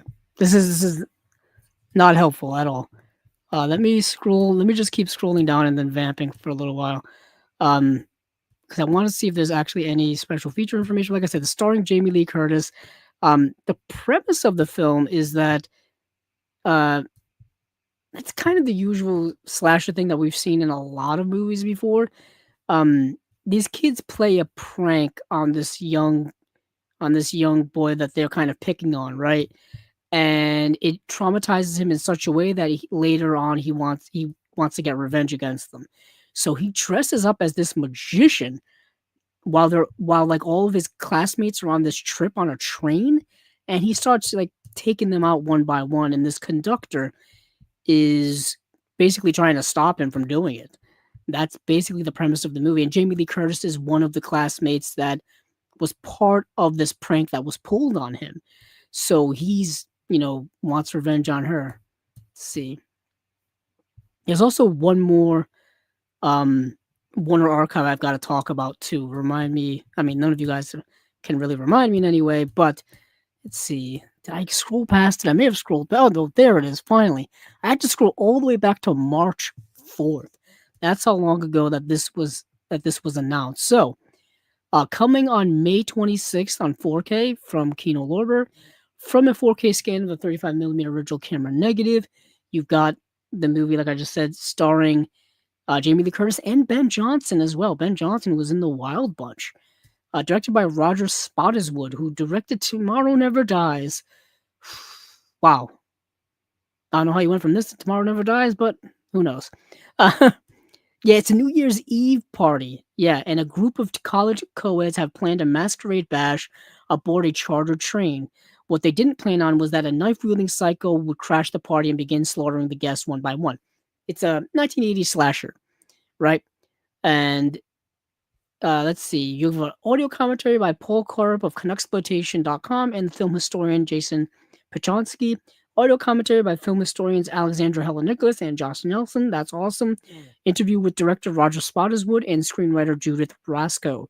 And that is Terror Train. So that is it from Kino, but there was another Warner archive that I wanted to talk about, and it's kind of a big one that people were buzzing about, and I'm glad I scrolled past it here, and it's the movie Last Summer, which is getting, I believe, a screening at the American Cinematheque. It says Last Summer plus Q&A with actor Barbara Hershey, moderated by Larry Karaszewski, Sunday, March 29th, 2026. Now, this is also getting a Warner Archive Blu-ray release too. And obviously from this new restoration. It's the world premiere of the new restoration of the theatrical version of the film. Detail on Warner Archive's upcoming Blu-ray release will be announced soon. And I don't think it was announced yet. Let me check Warner Archive's Facebook page. It's Warner Classics now, but I don't think they announced anything in terms of special features. I'm hoping they put that Q&A on the Blu-ray. That would be nice. Whether they do that or not, I have no idea. I believe Larry Karaszewski is involved with the restoration. Obviously, he's involved with that exhibition, but the movie itself, oh, here we go. It is on their Facebook page. Just telling me the same information I just said. But this movie is a movie I had actually never heard of before until now, and it's really, really good. Let me go to my Letterboxd and get the synopsis of it so people get a sense of what it is. And it's rather highly rated on Letterboxd from not only the audience in general, but my people I follow too, which I always pay attention to because I'm curious of what people think of certain movies, and they really like this one. So it stars Barbara Hershey. It says during summer vacation on Fire Island, three young people become very close when an uncool girl tries to infiltrate the trio's newly found relationship. They construct an elaborate plot that has violent results. That's not really quite the premise of the film. They make it seem more schemy than it is. The movie is directed by Frank Perry, and Frank Perry directed the movie The Swimmer from 1968, starring Burt Lancaster. That's an amazing film. That film is excellent. That movie's got a Blu-ray release from Grindhouse Releasing, and it's got a release from Indicator as well. Speaking of which, there will be Indicator announcements this coming week, actually. Frank Perry also directed the movie Mommy Dearest, uh, uh, and also directed the movie Diary of a Mad Housewife. The reason why I reacted to Mommy Dearest, that's a rather controversial film. That's the movie starring Faye Dunaway, who portrays Joan Crawford, the movie's based on her daughter's book, which may or may not be true, depending on who you talk to. So I know classic Hollywood fans who hate that movie, hate that book, hate the daughter who wrote that book. And then I know people who think it's true and think that Joan Crawford is the scum of the earth. So it's all over the place. Frank Perry also directed the movie Last Summer. He also directed the movie Rancho Deluxe, which has a Fun City Editions release. And I'm going to talk about Fun City Editions' newest announcement, actually. And Frank Perry also directed the movie Monsignor as well. Yes, starring Christopher Reeve as a priest. I saw this. Interesting movie. Not a great movie. It's not really good, but it's or is he a cardinal in that movie? Either way, he's part of the Catholic Church. Anywho, Frank Perry is an interesting director who I've seen more of his work than I thought. But Last Summer came out in 1969. It's a group of young people like older teenagers, if you will, and they're at that interesting age of exploration of life. Interesting exploration of sexual identity and experimentation. It's the 60s. You understand that vibe, right? And this younger teenage girl becomes part of their group. She's younger, she's more inexperienced in life, and she's more, sheltered, if you will. And that, and then it's about their relationship and all that kind of stuff. The movie doesn't really have a solid plot. It's kind of more of a moment to moment hangout, like I said, exploration type of movie about these four young people during these summer days, these hot summer days. And I find those movies fascinating. Any type of coming of age movie, any type of movie that explores the themes of adolescence and teenage years of especially from a specific generation, I find those interesting as well, because this is of a specific generation, the late 1960s generation. um, these kids have kind of missed out on a lot of the tumultuous times of the 1960s, which I find fascinating. And they're going to probably grow into adulthood in the 70s, which is also an interesting time in American history. But um, this movie is fascinating. Like I said, the most prominent actor in it is probably Barbara Hershey, who went on to be in several movies. She was in Oh goodness, she was in The Last Temptation of Christ. She was in Hannah and Her Sisters. She was in The Right Stuff. She was in Hoosiers, I believe. And yeah, so many movies. Actually, a lot of movies. She's in The Natural as well. And of course, she's in Boxcar Bertha. But Boxcar Bertha came out after this. Okay, that's one of Martin Scorsese's earliest films. Just got a cinematograph release from Vinegar Syndrome. Actually, I have to get that. But the last summer, or simply titled Last Summer, is a rather interesting movie. I do recommend it to people. Um, yeah. So that is. Let me see what else I've got here before we get into Criterion. There are a couple of individual releases I want to talk about. Like I mentioned, I'm going to talk about Nouvelle Vague right now because this is the one of Richard Linklater's newest films, and I've always been a big fan of Richard Linklater. Richard Linklater is one of my favorite directors, really, of all time. Like I mentioned earlier, some of his films have become my comfort films, like the Before trilogy, as well as Dazed and Confused. But he's also done other films. I have a whole section in my collection, Boyhood. Um, a movie of his that I really like, that I really wish would get a Blu-ray release, would be Me and Orson Welles. I don't know what the heck's going on with that. He directed a remake of The Bad News Bears, which I know people are not big fans of, but it does star Billy Bob Thornton, and Billy Bob Thornton as the Walter Matthau character, I think, is great in it. He's directed, oh goodness, so many films. But Nouvelle Vague is an interesting experiment of a film. The movie is, well, I believe it premiered at Cannes last year. Stars Zoe Deutsch, Alex Benezek, Guillaume Marbeck, and Gigi Velicitat. The release is scheduled to arrive on the market on April 13th. Now, this is being put out by Altitude Film Distribution, and this is a UK release. And the reason why I'm mentioning it's a UK release is because this is currently uh, being distributed by Netflix. So you can only watch it on Netflix. And Netflix kind of typically doesn't put their movies out on Blu-ray or physical media in general. There are some cases. Guillermo del Toro's Frankenstein's getting a 4K release. His film Pinocchio got a 4K Blu-ray release. Martin Scorsese's Irishman got a Blu-ray release. So there are some exceptions here. I don't know if Nouvelle Vague will eventually be one of them. Um, I would love for that to happen.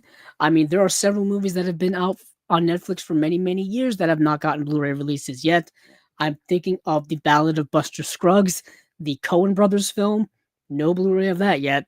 I was still waiting. But Nouvelle Vague, so this is a movie that is a that is about the making of Breathless, the Jean-Luc Godard film, the one of the staples of the French New Wave. It is in every film school on the planet. They watch Breathless. I've seen Breathless several times. I've talked about Breathless many, many times. It's been released by so many different companies. Criterion's put it out so many times. So many times. They put it out on Blu-ray twice, I think. They put it out on 4K, I think. Actually, let me just go over and see if the Criterion website's still down. Yeah, it's still down because I clicked on it and it won't even bring me to their website. Let me go over to Blu-ray.com. Because Breathless, I think Breathless has a 4K now. Yeah, Breathless has a 4K that came out, 3 years ago at this point. So it's been around, you know what I mean? And this is Criterion 101. This is Film School 101. This is International Film 101 in terms of, movies to recommend to people who want to get into French cinema. Breathless, right? Iconic movie. Iconic, starring Gene Seberg, Jean-Paul Belmondo, directed by Jean-Luc Godard. So this movie is about the making of Breathless, and you've got to love French cinema. You've got to love the French New Wave. You've got to be a fan of Breathless. You've got to know a little bit about the context of French cinema at the time to kind of really appreciate this movie, to really get this movie, because it doesn't hold your hand with things. Also, you got to know some of the big time players in the world of French cinema at that time. Because they make appearances. Well, actors are portraying them, obviously, but they make appearances. I'm talking about Claude Chabrol, Francois Truffaut, Agnes Varda, Jacques Demy, Jacques Rivette. I mean, it's like the Avengers of French directors in this movie. It's kind of amazing.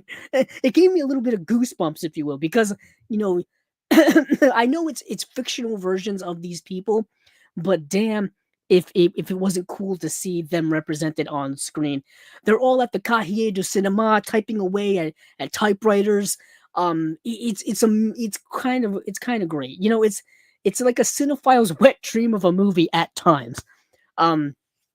But yeah, that's Nouvelle Vague. You got to know a lot of context to appreciate it. But this release, like I said, is coming out in the UK. I don't see any special features here. It says it's coming out April 13th. So that's relatively soon, actually. That's less than a month. And yeah, they're just giving me stuff. But anywho, I want to make sure to mention that. Let's see, what else do I got here on my list before we get into Criterion?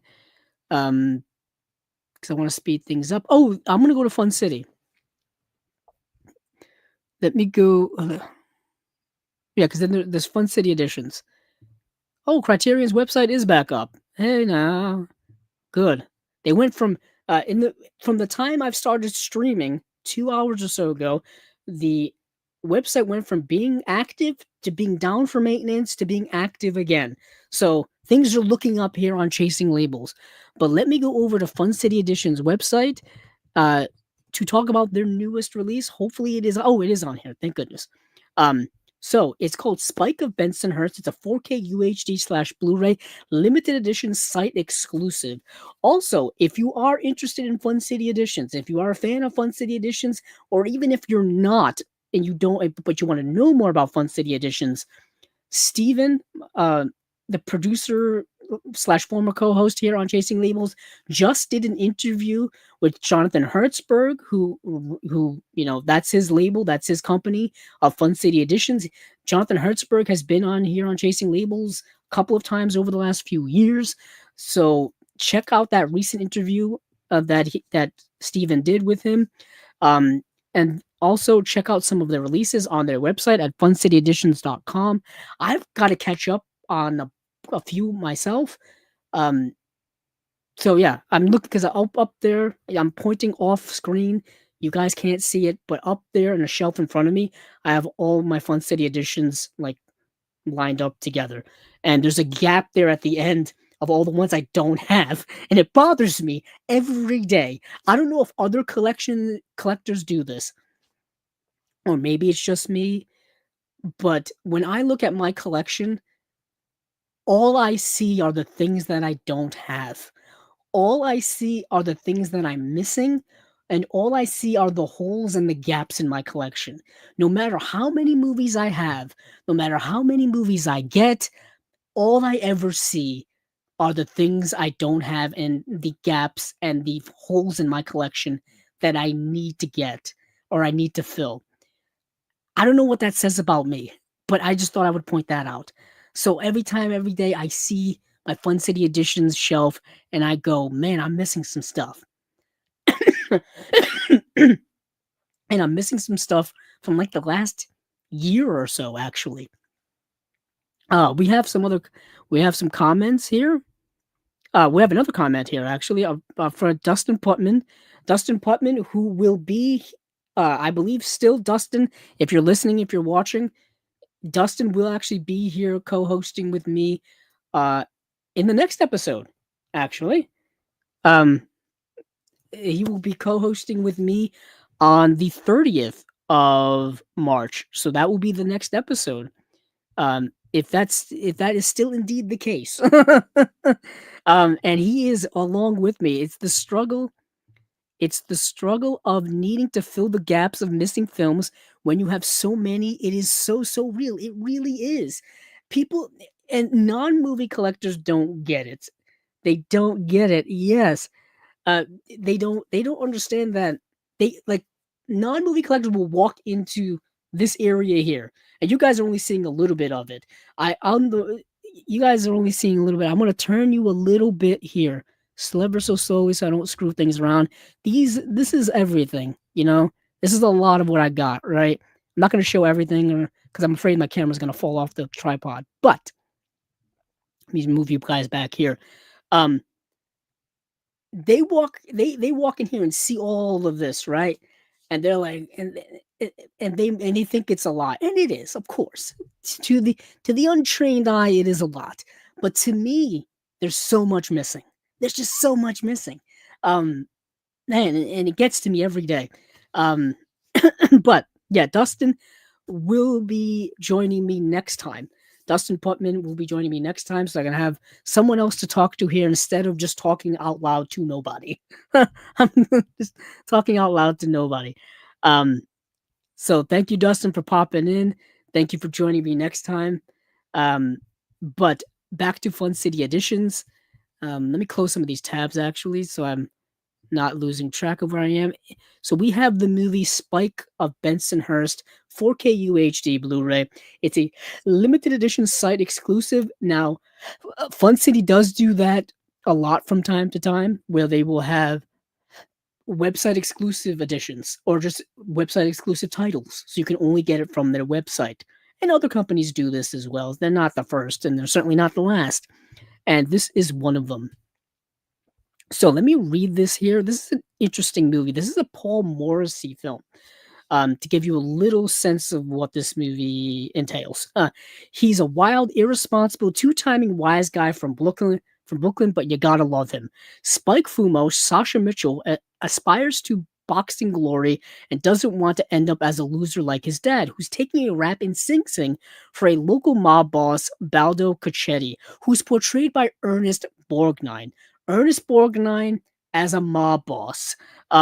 When tough, handsome, and not very smart Spike hooks up with the mobster's blonde princess daughter, Angel, he angers Cacchetti and is banished from the Italian Bensonhurst to Puerto Rican Red Hook. How will Spike rebound after being bounced from the only turf he's ever known? Legendary New York filmmaker Paul Morrissey's satiric comedy is a wise and very funny send-up of Brooklyn Mafia community relation to the 1980s. Newly restored from its original 35mm camera negative, Spike of Bensonhurst makes its worldwide debut on 4K UHD and Blu-ray. There's no special features yet listed here on their website. I'm assuming those will be coming afterward. You do get artwork of what the looks like what the slipcover will look like. but you don't get any type of special features.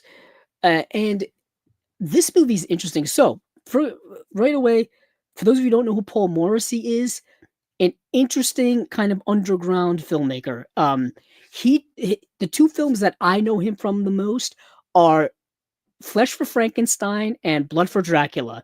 Two films he directed in the 1970s, starring Udo Kier, I believe produced by Andy Warhol. He and Andy Warhol were friends. And those movies are kind of amazing. They're kind of nuts. Those are probably his two best films. This movie is interesting to say the least. Set in New York, um, this movie is probably one of the most unpolitically correct films I've ever seen. So much uh stereotype, racist language, so much cultural stereotyping, so much just cavalier language in this movie, and attitudes and all that stuff. And it's kind of comes off as comical, at least from looking at it from a modern perspective.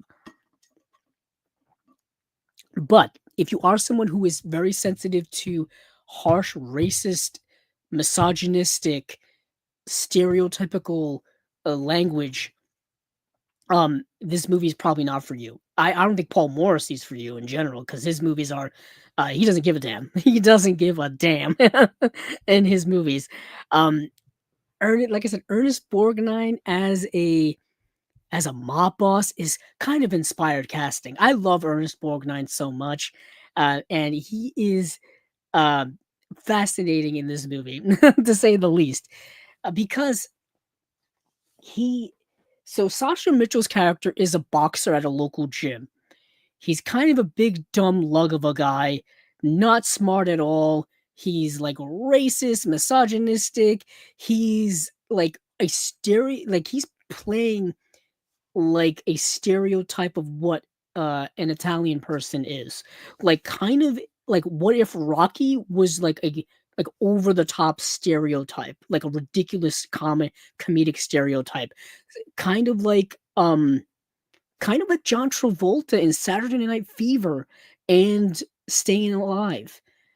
Kind of like that. And it's very that's actually kind of more interesting the more that I think about it. And the movie itself isn't great. It's more of a fascinating look at like what this type of movie would look like at in this era at this time in the late 80s. And yeah, I don't know what much more to say about the movie other than uh people who don't know who Sasha Mitchell is. Sasha Mitchell was an actor predominantly in the 90s. He got his start in the 80s on the show Dallas. And in the 90s, he was on the sitcom Step by Step. Step by Step was a sitcom from my childhood. TGIF was a big thing in my household on Friday nights. ABC had a legendary lineup of programming called TGIF. It's been long dead now, but Step by Step was one of the shows that was on Friday nights, and Sasha Mitchell played this lovable goofball of a nephew in this Brady Bunch-esque family, and he was the best character in the show. He was on the show for 5 seasons, and he wasn't in season 6, and he was in, like, 1 episode in season 7, which I think was the last season, so I think he showed up in, like, the last episode, and um Sasha Mitchell was actually in movies as well. He was in Kickboxer 2 and 3 and 4. When I was a kid, my friend and I rented Kickboxer 2 from Blockbuster just because Sasha Mitchell was in it and we knew him from Step by Step.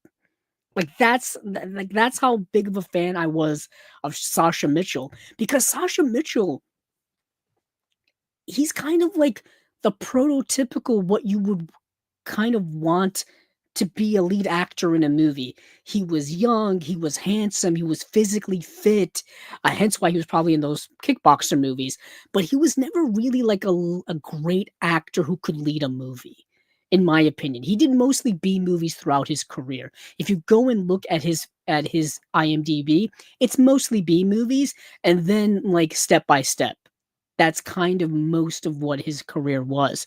Um, I think Dustin over here agrees with me. I had to do a Dustin says, I had to do a double take when I saw Sasha Mitchell's name in the synopsis. Remembered him instantly from Step by Step. Yeah, that's where I know him from. That's kind of all where I know him from, other than Kickboxer 2. What's interesting is I never saw Kickboxer 1 when I was a kid. I don't think I saw Kickboxer until I was an adult.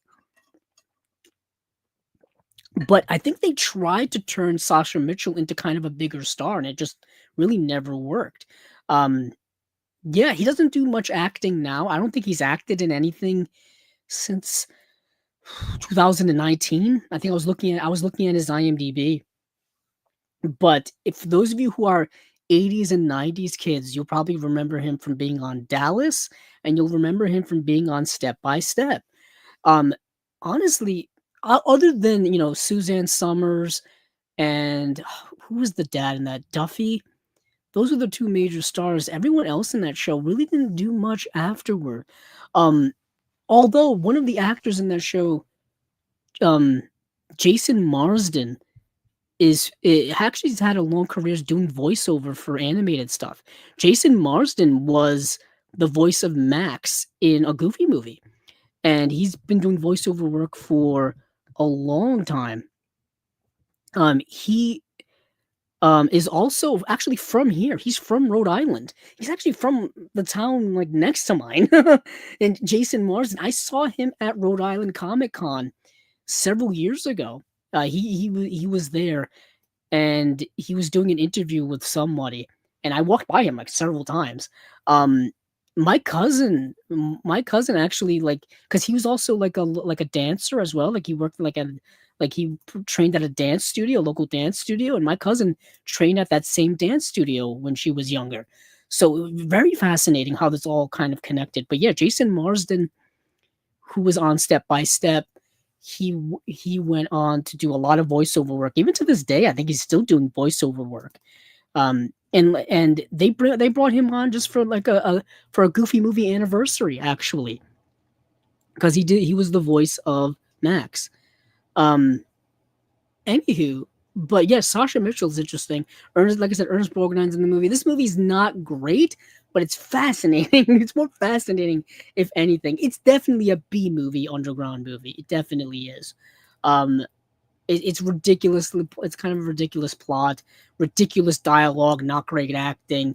I'm curious what the special features are going to be on this release. I'm curious if they're going to get like someone to do a commentary or something like that, or to maybe write an essay for it. I would really like that. But yeah, this is the movie. I don't even know where I was. I got so distracted. Spike of Bensonhurst, which is getting a 4K release from Fun City Editions. Okay, now we are here at the grand finale. The grand finale being Criterion. Criterion dropped their June titles today, and they must know that June is my birthday month. My birthday is on June 17th, and they must know because they did it with, oh, do I have it here? Yes, I do. They did it with Pink Flamingos, and they're doing it again. I was so excited when I saw this today. I kind of got giddy. I got a little giddy, got a little giggly, got a little happy. I was kind of like Ron Swanson in Parks and Recreation when he gets all giddy and starts running around. That was me around the house today, because not one, but two John Waters films are going to be released in June. We are going on June 23rd, and we're going to get Desperate Living and Hairspray. And a couple of years ago, also in June, my birthday month, they released Pink Flamingos. I always keep a copy of Pink Flamingos next to me for moral support, because I need the extra John Waters Devil May Care energy to get me through the podcasting and all the recordings. I need all that good stuff. And they've released a couple of John Waters films. They've released, I'm going to go get them. Because if we're going to talk John Waters, we're going to go full tilt.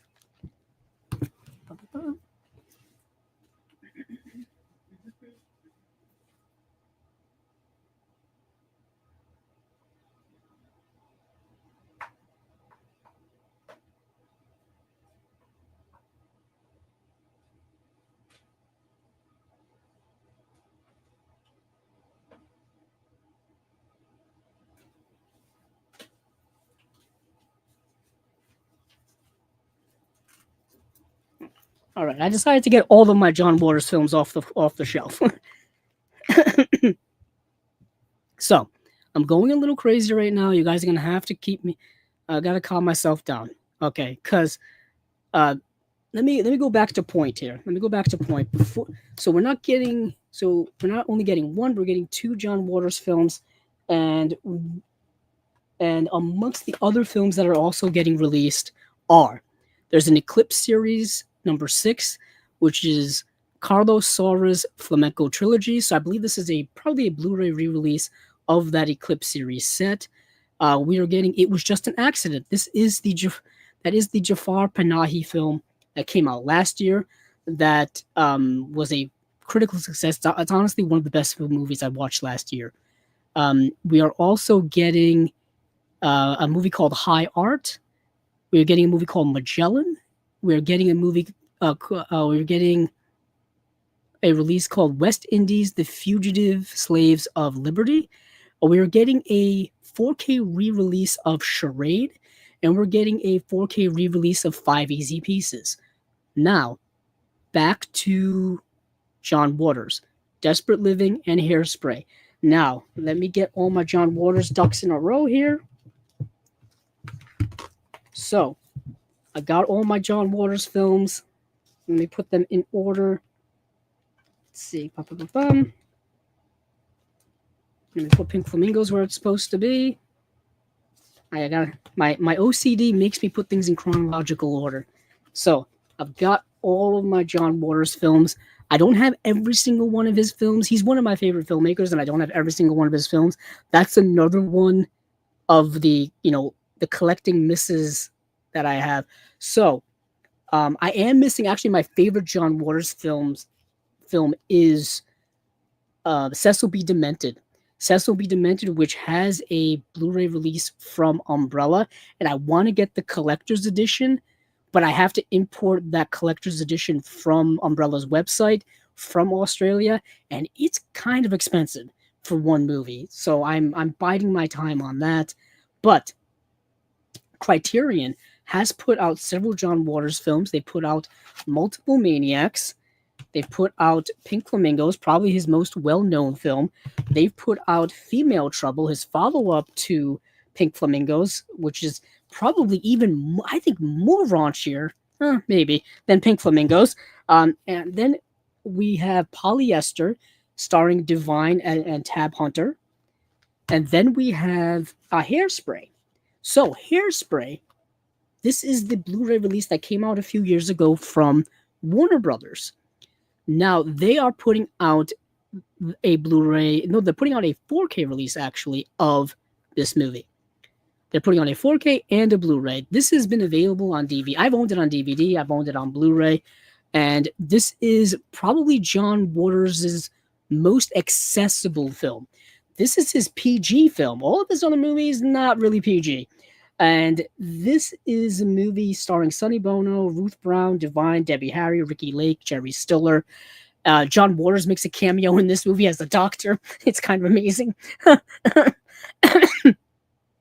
But this movie famously got made into a Broadway musical.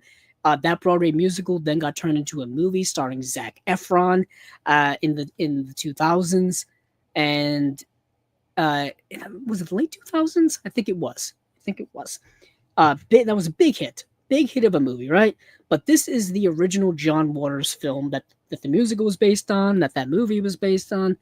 After decades of pushing boundaries of bad taste with his underground provocations, John Waters found surprising mainstream success with this infectiously irreverent rock and soul comedy. It's 1962, and the only thing bigger than the bouffant hairdos are the popular dance crazes sweeping the nation. When Baltimore teen Tracy Turnblad, Ricky Lake, shoots to stardom on a local TV dance party, her radical self-confidence and support for racial integration launch a movement that takes the city by storm. Co-starring the inimitable Divine in a fiercely funny double role, Hairspray finds Waters marrying his wildly subversive sensibility with a newfound bubblegum sweetness for what may be his most irresistible film. Yeah, it's a film that I love. I love all of his films. John Waters to me is kind of everything. John Waters to me is not only is he one of my favorite filmmakers, he's just one of my favorite people in movies ever, one of my favorite persons ever, and it's just his movies mean a lot to me. So to get Hairspray on 4K from Criterion is kind of amazing. But I wanted to check and do a little comparison here. I wanted to do a comparison between this Blu-ray and special features wise. So for the special features for the Hairspray 4K UHD, there's a new 4K digital restoration supervised and approved by director John Waters with the 2.0 surround DTS HD master audio soundtrack, alternate 5.1 DTS master audio soundtrack. This is probably from here. There's one 4K disc presented in Dolby Vision HDR and one Blu-ray with the film and special features. Audio commentary featuring Waters and actor Ricky Lake. New conversation between Waters and WFMU DJs Dave the Spaz Abramson and Gaylord Fields. New interview with Lake and actor Colleen Fitzpatrick. Reflections from actors Debbie Harry, Joanne Havrila, Leslie Ann Powers, Clayton Prince, Sean Thompson, and Pia Zadora. Deleted scenes, behind-the-scenes documentary, Get to Know John Waters from 1987, interview with production designer Vincent Peranio, and trailer. So that's a nice collection of special features. Now, this Blu-ray only lists this. It says special features include vintage interviews with John Waters, Ricky Lake, and Divine. So it doesn't really tell me if these special features are also on the Criterion or not. Let me do a quick double take here, see if I can get a little more information on these special features.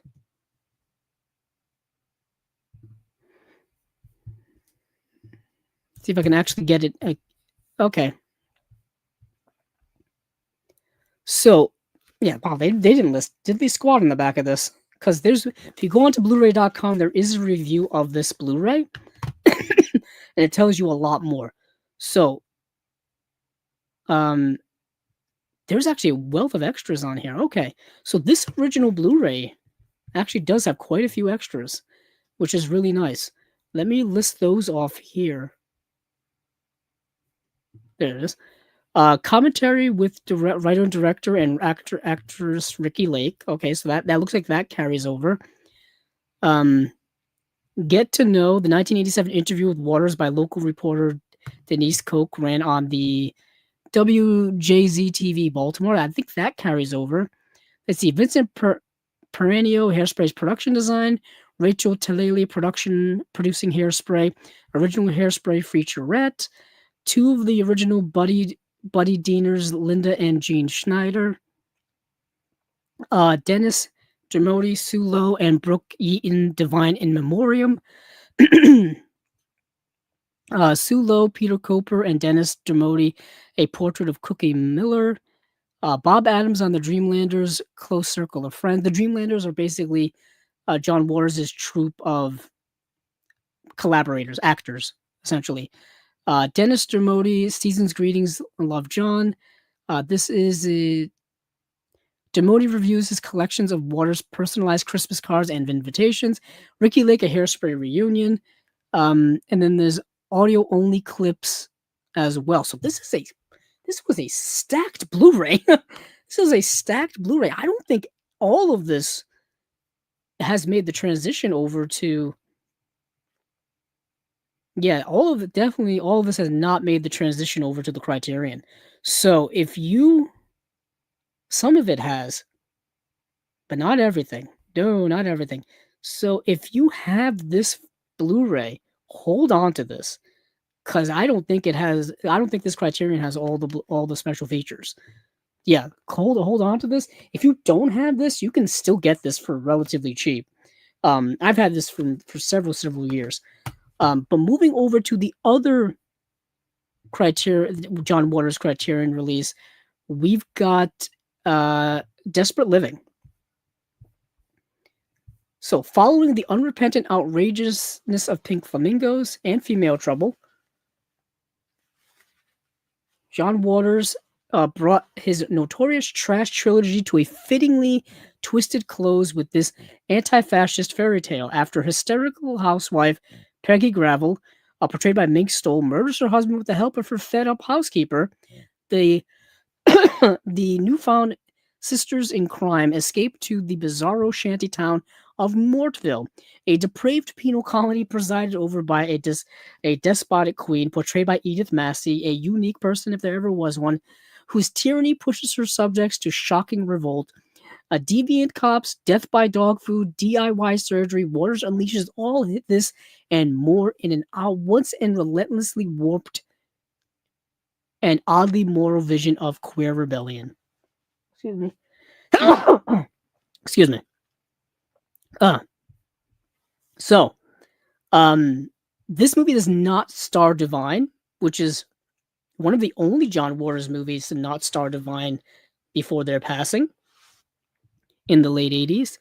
And let's see what we have for special features. So, new 4K digital restoration supervised and approved by director John Waters with uncompressed monaural soundtrack, one 4K UHD disc of the film presented in HDR, and one Blu-ray with the film and special features, audio commentary featuring John Waters and actor Liz Renee, optional Italian dub track, new conversation between Waters and film programmer Christina Cacioppo, back to Mortville, a tour of the film's main Baltimore location, led by Waters, new interview with actors Susan Lowe, Mary Vivian Pierce, and Mink Stole, interview with production designer Vincent Perenio, and the trailer, and of course there's an essay as well.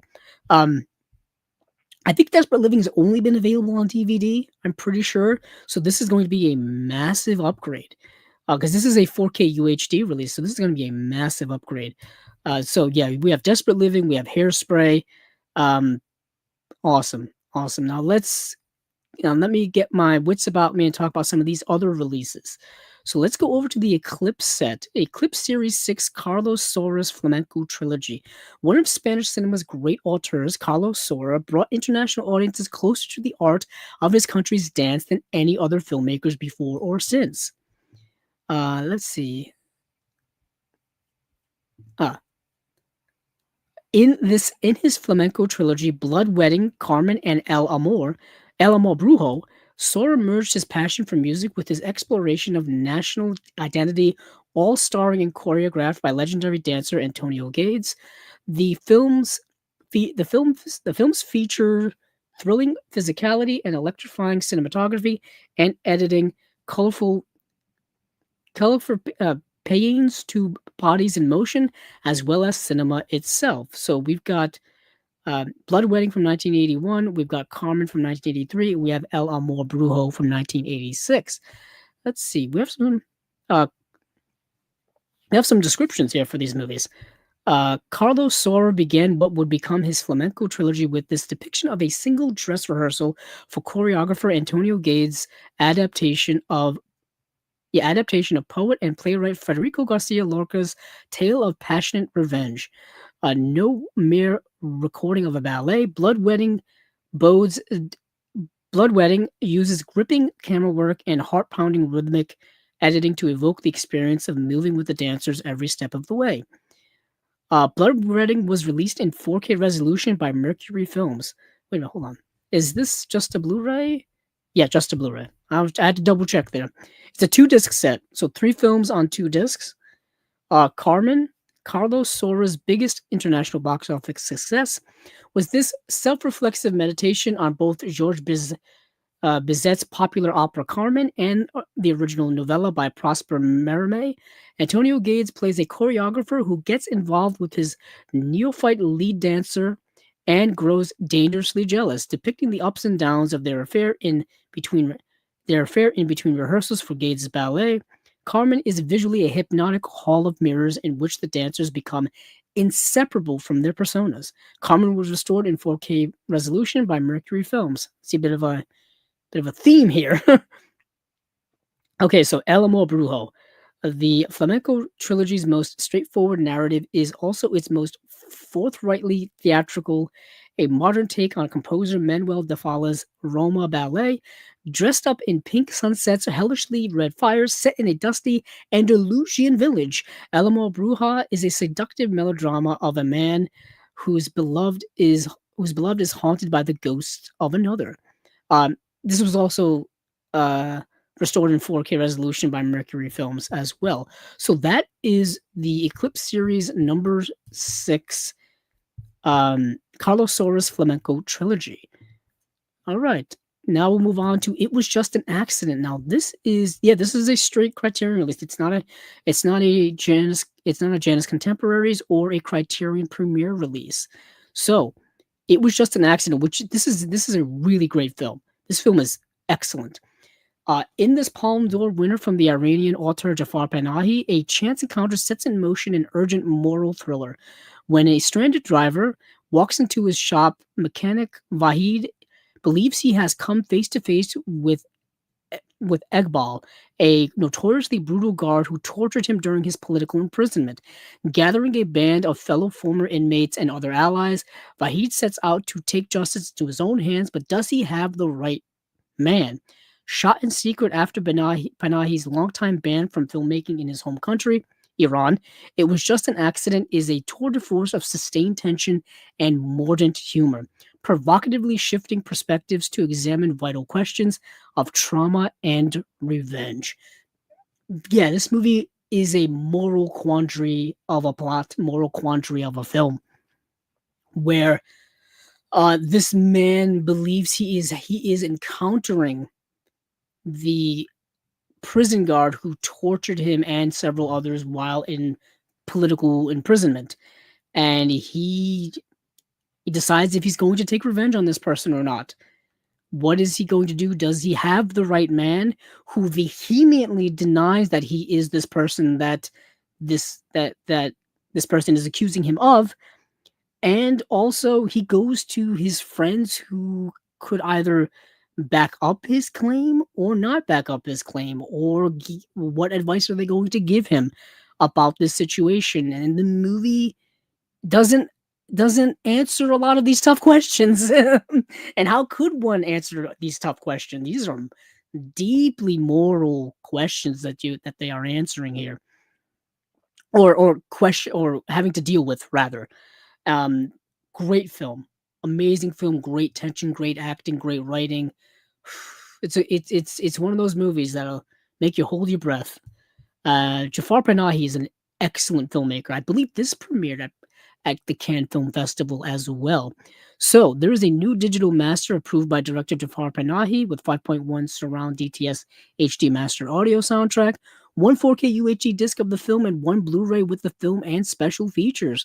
New conversation between Panahi and filmmaker Raman Barani. Cannes Film Festival press conference from 2025 featuring Panahi and members of the cast and crew. Yeah, this is a brand new film, so I'm assuming this is going to look fantastic on 4K. Now, they have put out a Jafar Panahi film in the past. They put out No Bears, which got a what at the time was a Janus Contemporaries release. Now it would be under the Criterion Premieres release. I have it in my collection. It's probably No Bears. It's probably on that shelf up here behind me. And yeah, that's also another great film too.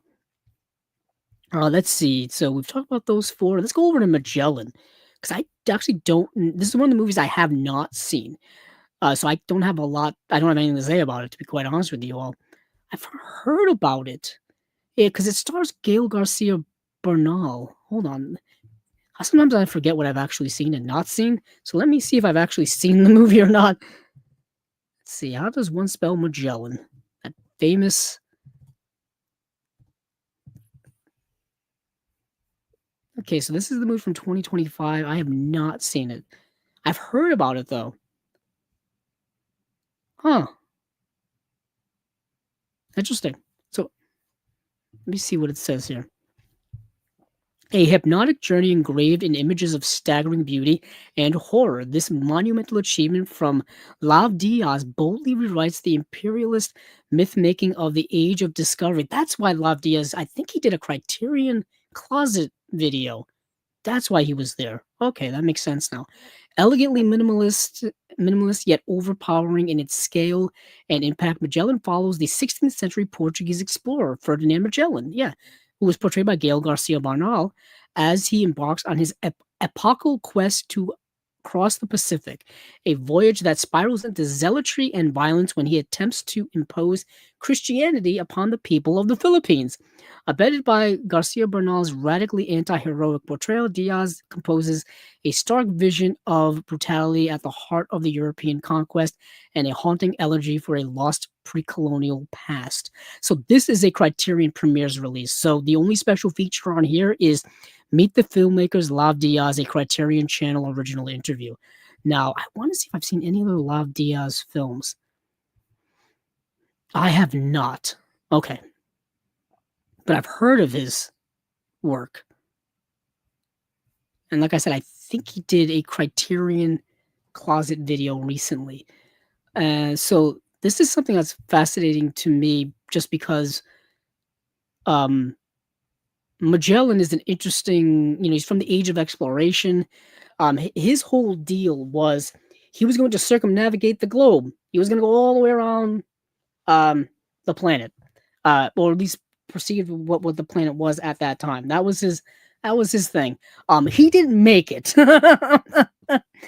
He didn't make it. Needless to say, what's interesting about this movie is his last stop, I believe, was the Philippines. Okay.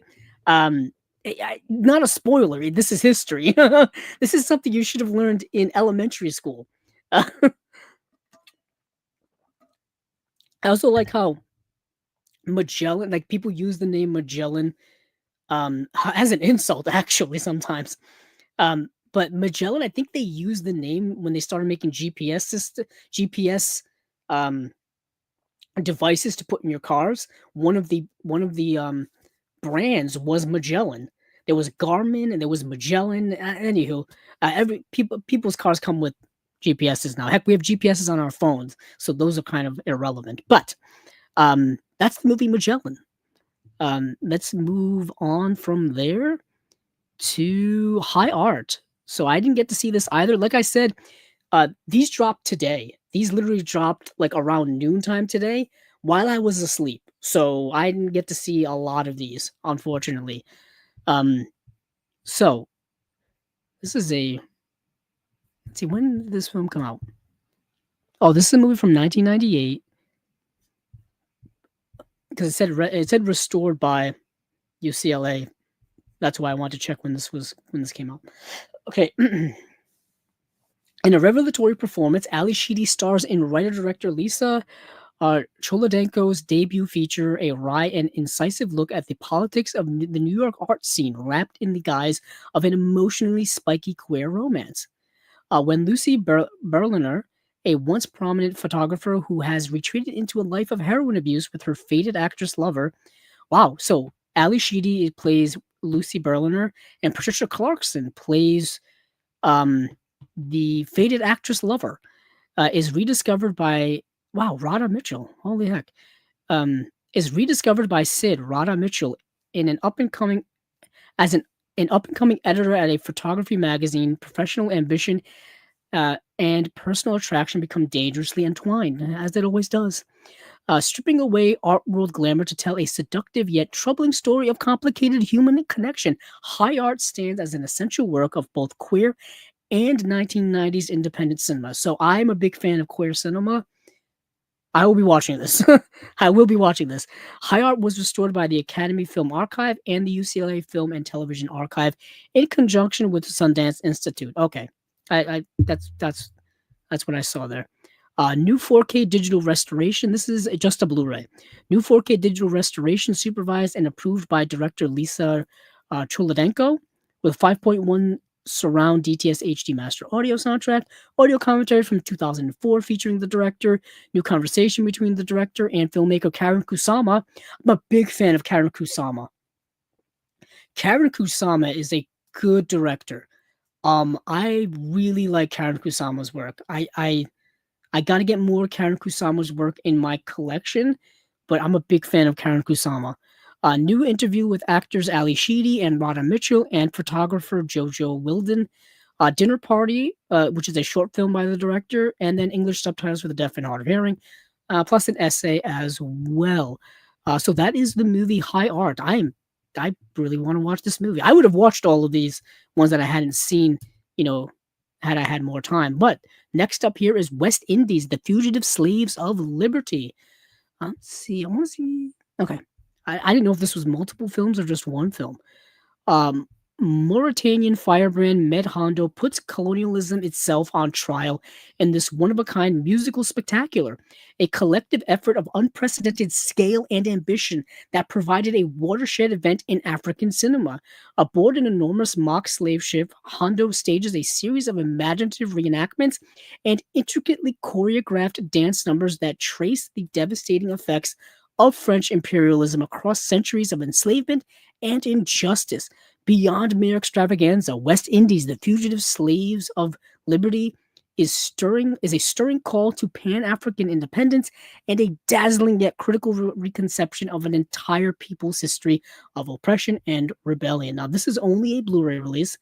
There's a new 4K digital restoration with uncompressed binaural soundtrack, new interview with African cinema scholar Abu Bakar Sanago, program featuring archival interviews with director Med Hondo, excerpted archival interview with cinematographer Francois Catone, as well as trailers plus an essay in the booklet as well.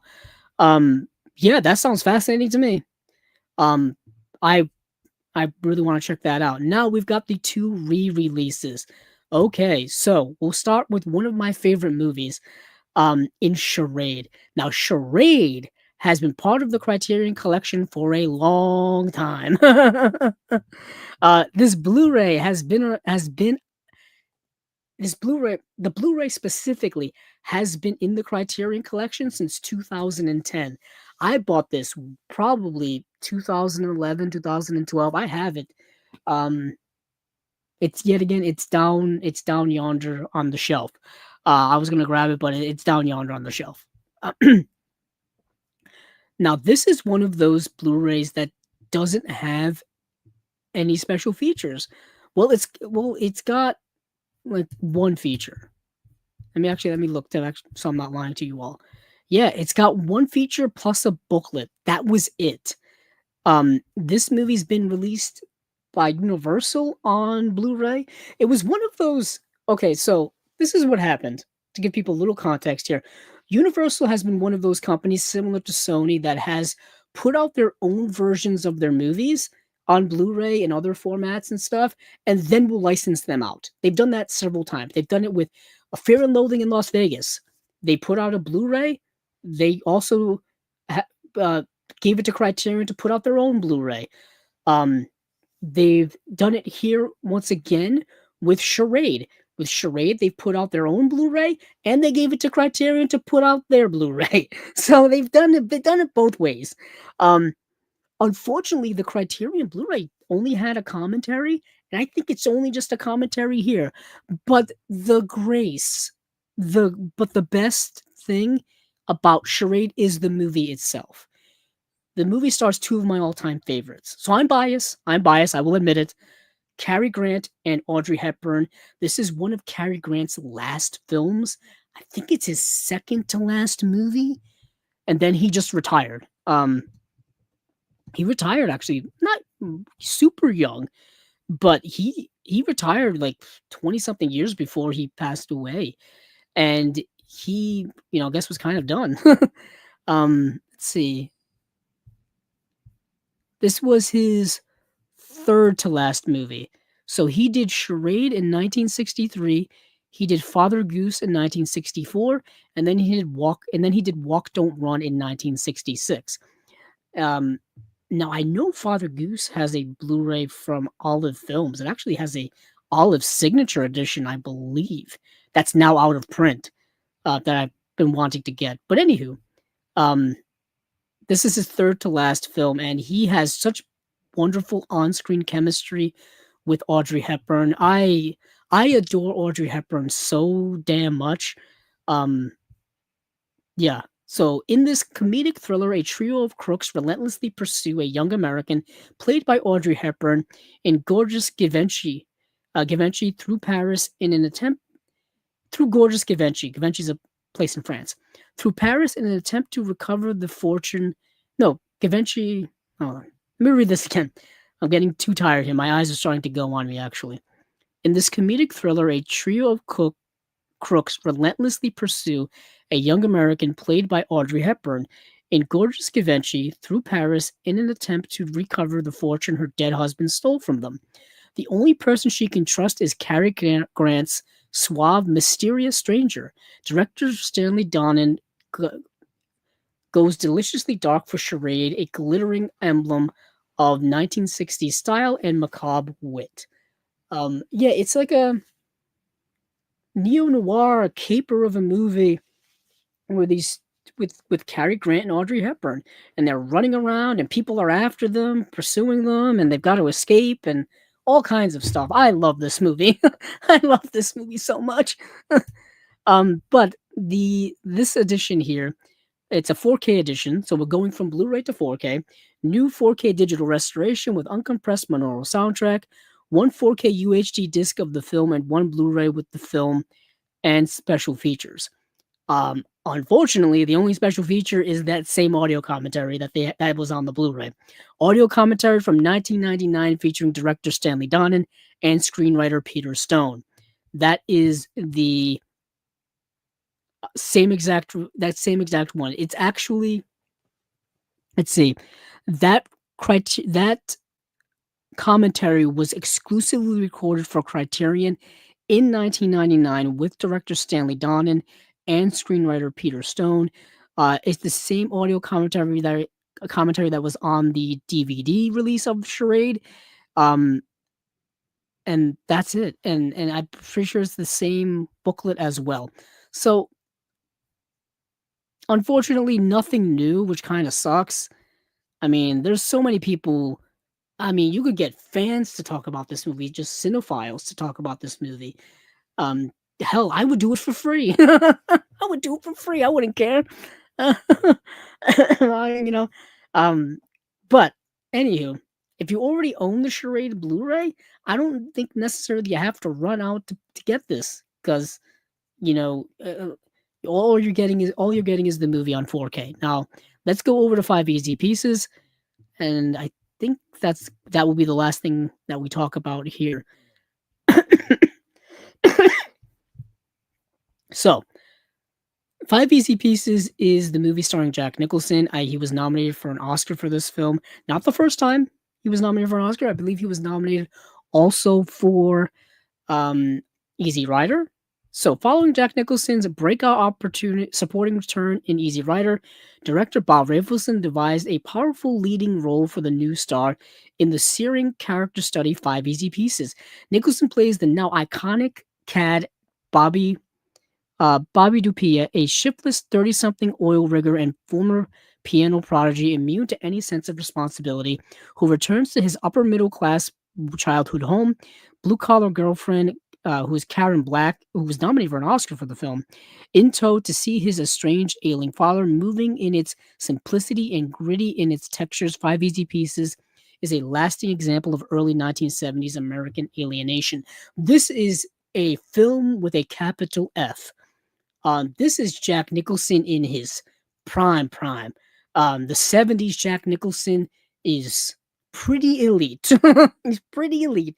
He would obviously go on to win an Oscar for One Flew Over the Cuckoo's Nest, which I happen to have right next to me, and he would, of course, he would win, I think, for Terms of Endearment. But let me check, actually. I always forget these things. I should... Like you guys can tell, I never look this stuff up beforehand. I always look it up. I always rely on my own knowledge, which I also don't trust.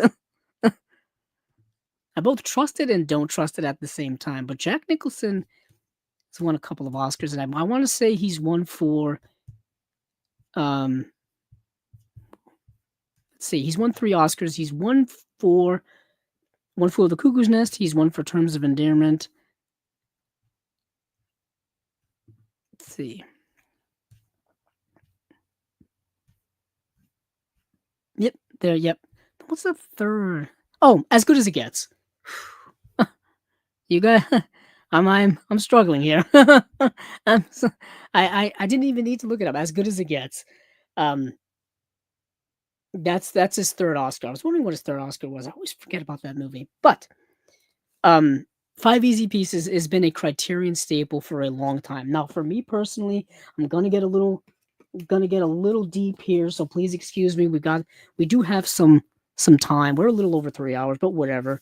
Um, one of my first ever Criterion purchases, and I will actually tell you guys when I actually purchased this because I can look it up right now, is the box set America Lost and Found, the BBS story.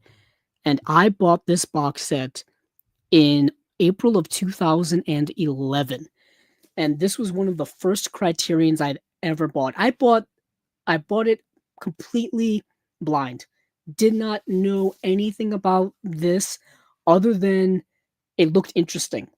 I had heard of Easy Rider, vaguely heard of Easy Rider. I knew who Dennis Hopper was because by that point I had seen Blue Velvet.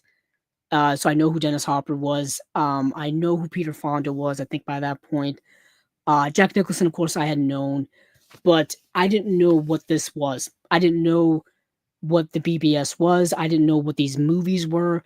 And these movies changed my life. They changed my my perception of cinema. This box set here, I think, is one of the most essential and vital Criterion releases ever, and I recommend anybody to buy it. Now, unfortunately, some of the releases in here have been released individually, and some of them have gotten better editions, including Five Easy Pieces.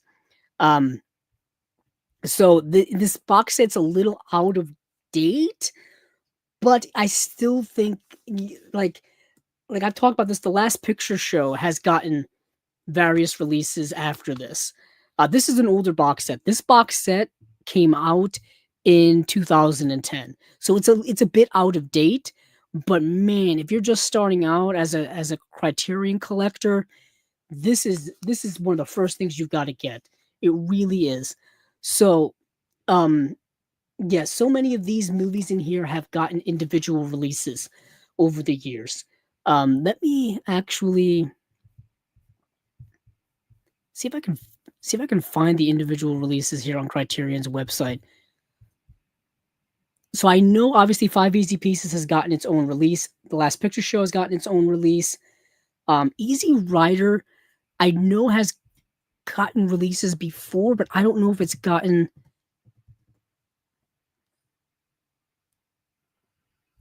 Has it gotten a standalone? I don't think it's gotten a standalone Criterion. It has not. But it has gotten a 4K release in the UK, though. That's interesting. Didn't know that. But like Kingdom Marvin Gardens, I don't think has gotten its own release. I think it's really mostly just Last Picture Show and Five Easy Pieces have really been the ones that have gotten there's separate like kind of more deluxe Criterion releases. Let me go back to Five Easy Pieces actually. We'll just roll with that.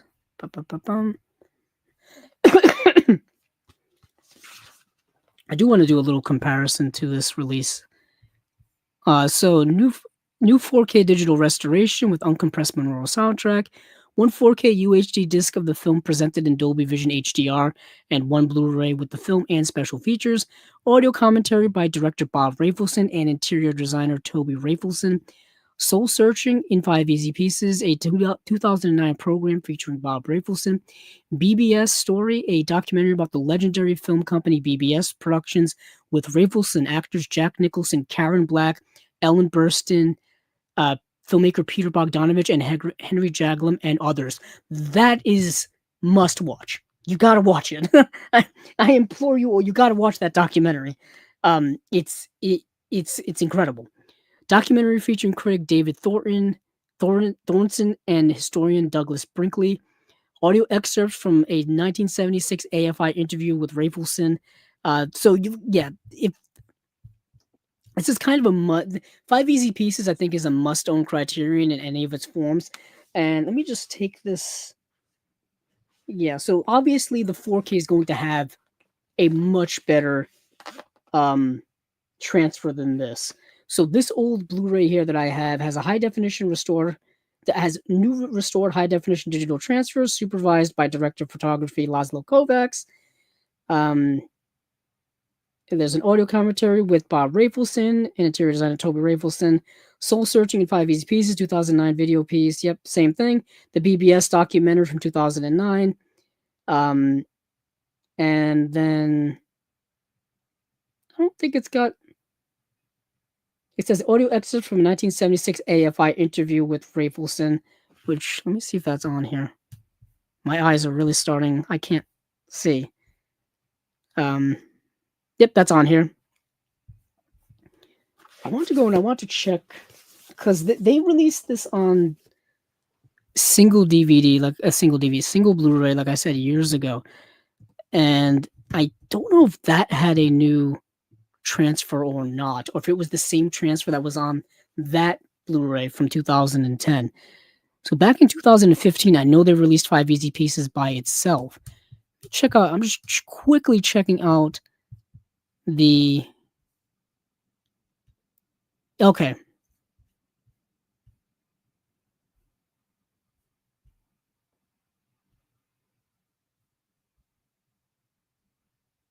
Okay, so it was the same transfer, I think, as that one.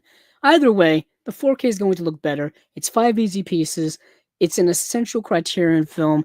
Um, and that documentary on it itself as a special feature is worth buying it if you don't already own it, obviously. But that's kind of it here. I'm starting to get starting to wane. Dustin, if you're still out there, next time you're probably gonna have to carry me through half the episode next time. But next time, speaking of, but let me wrap up Criterion, and we'll talk about next time.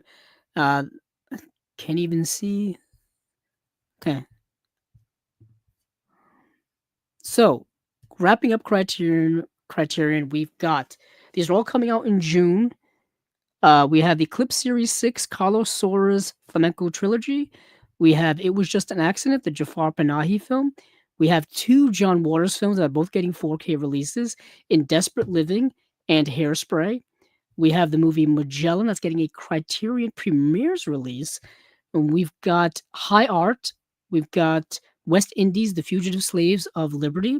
And we have two 4K UHD upgrades from Criterion Blu-rays in Charade, the Stanley Donen film, as well as Five Easy Pieces. Two, I would say, essential Criterions. Well, Five Easy Pieces is essential. Charade, I just love so much because of Cary Grant and Audrey Hepburn, two of my all-time favorites. Uh, So that is it from Criterion.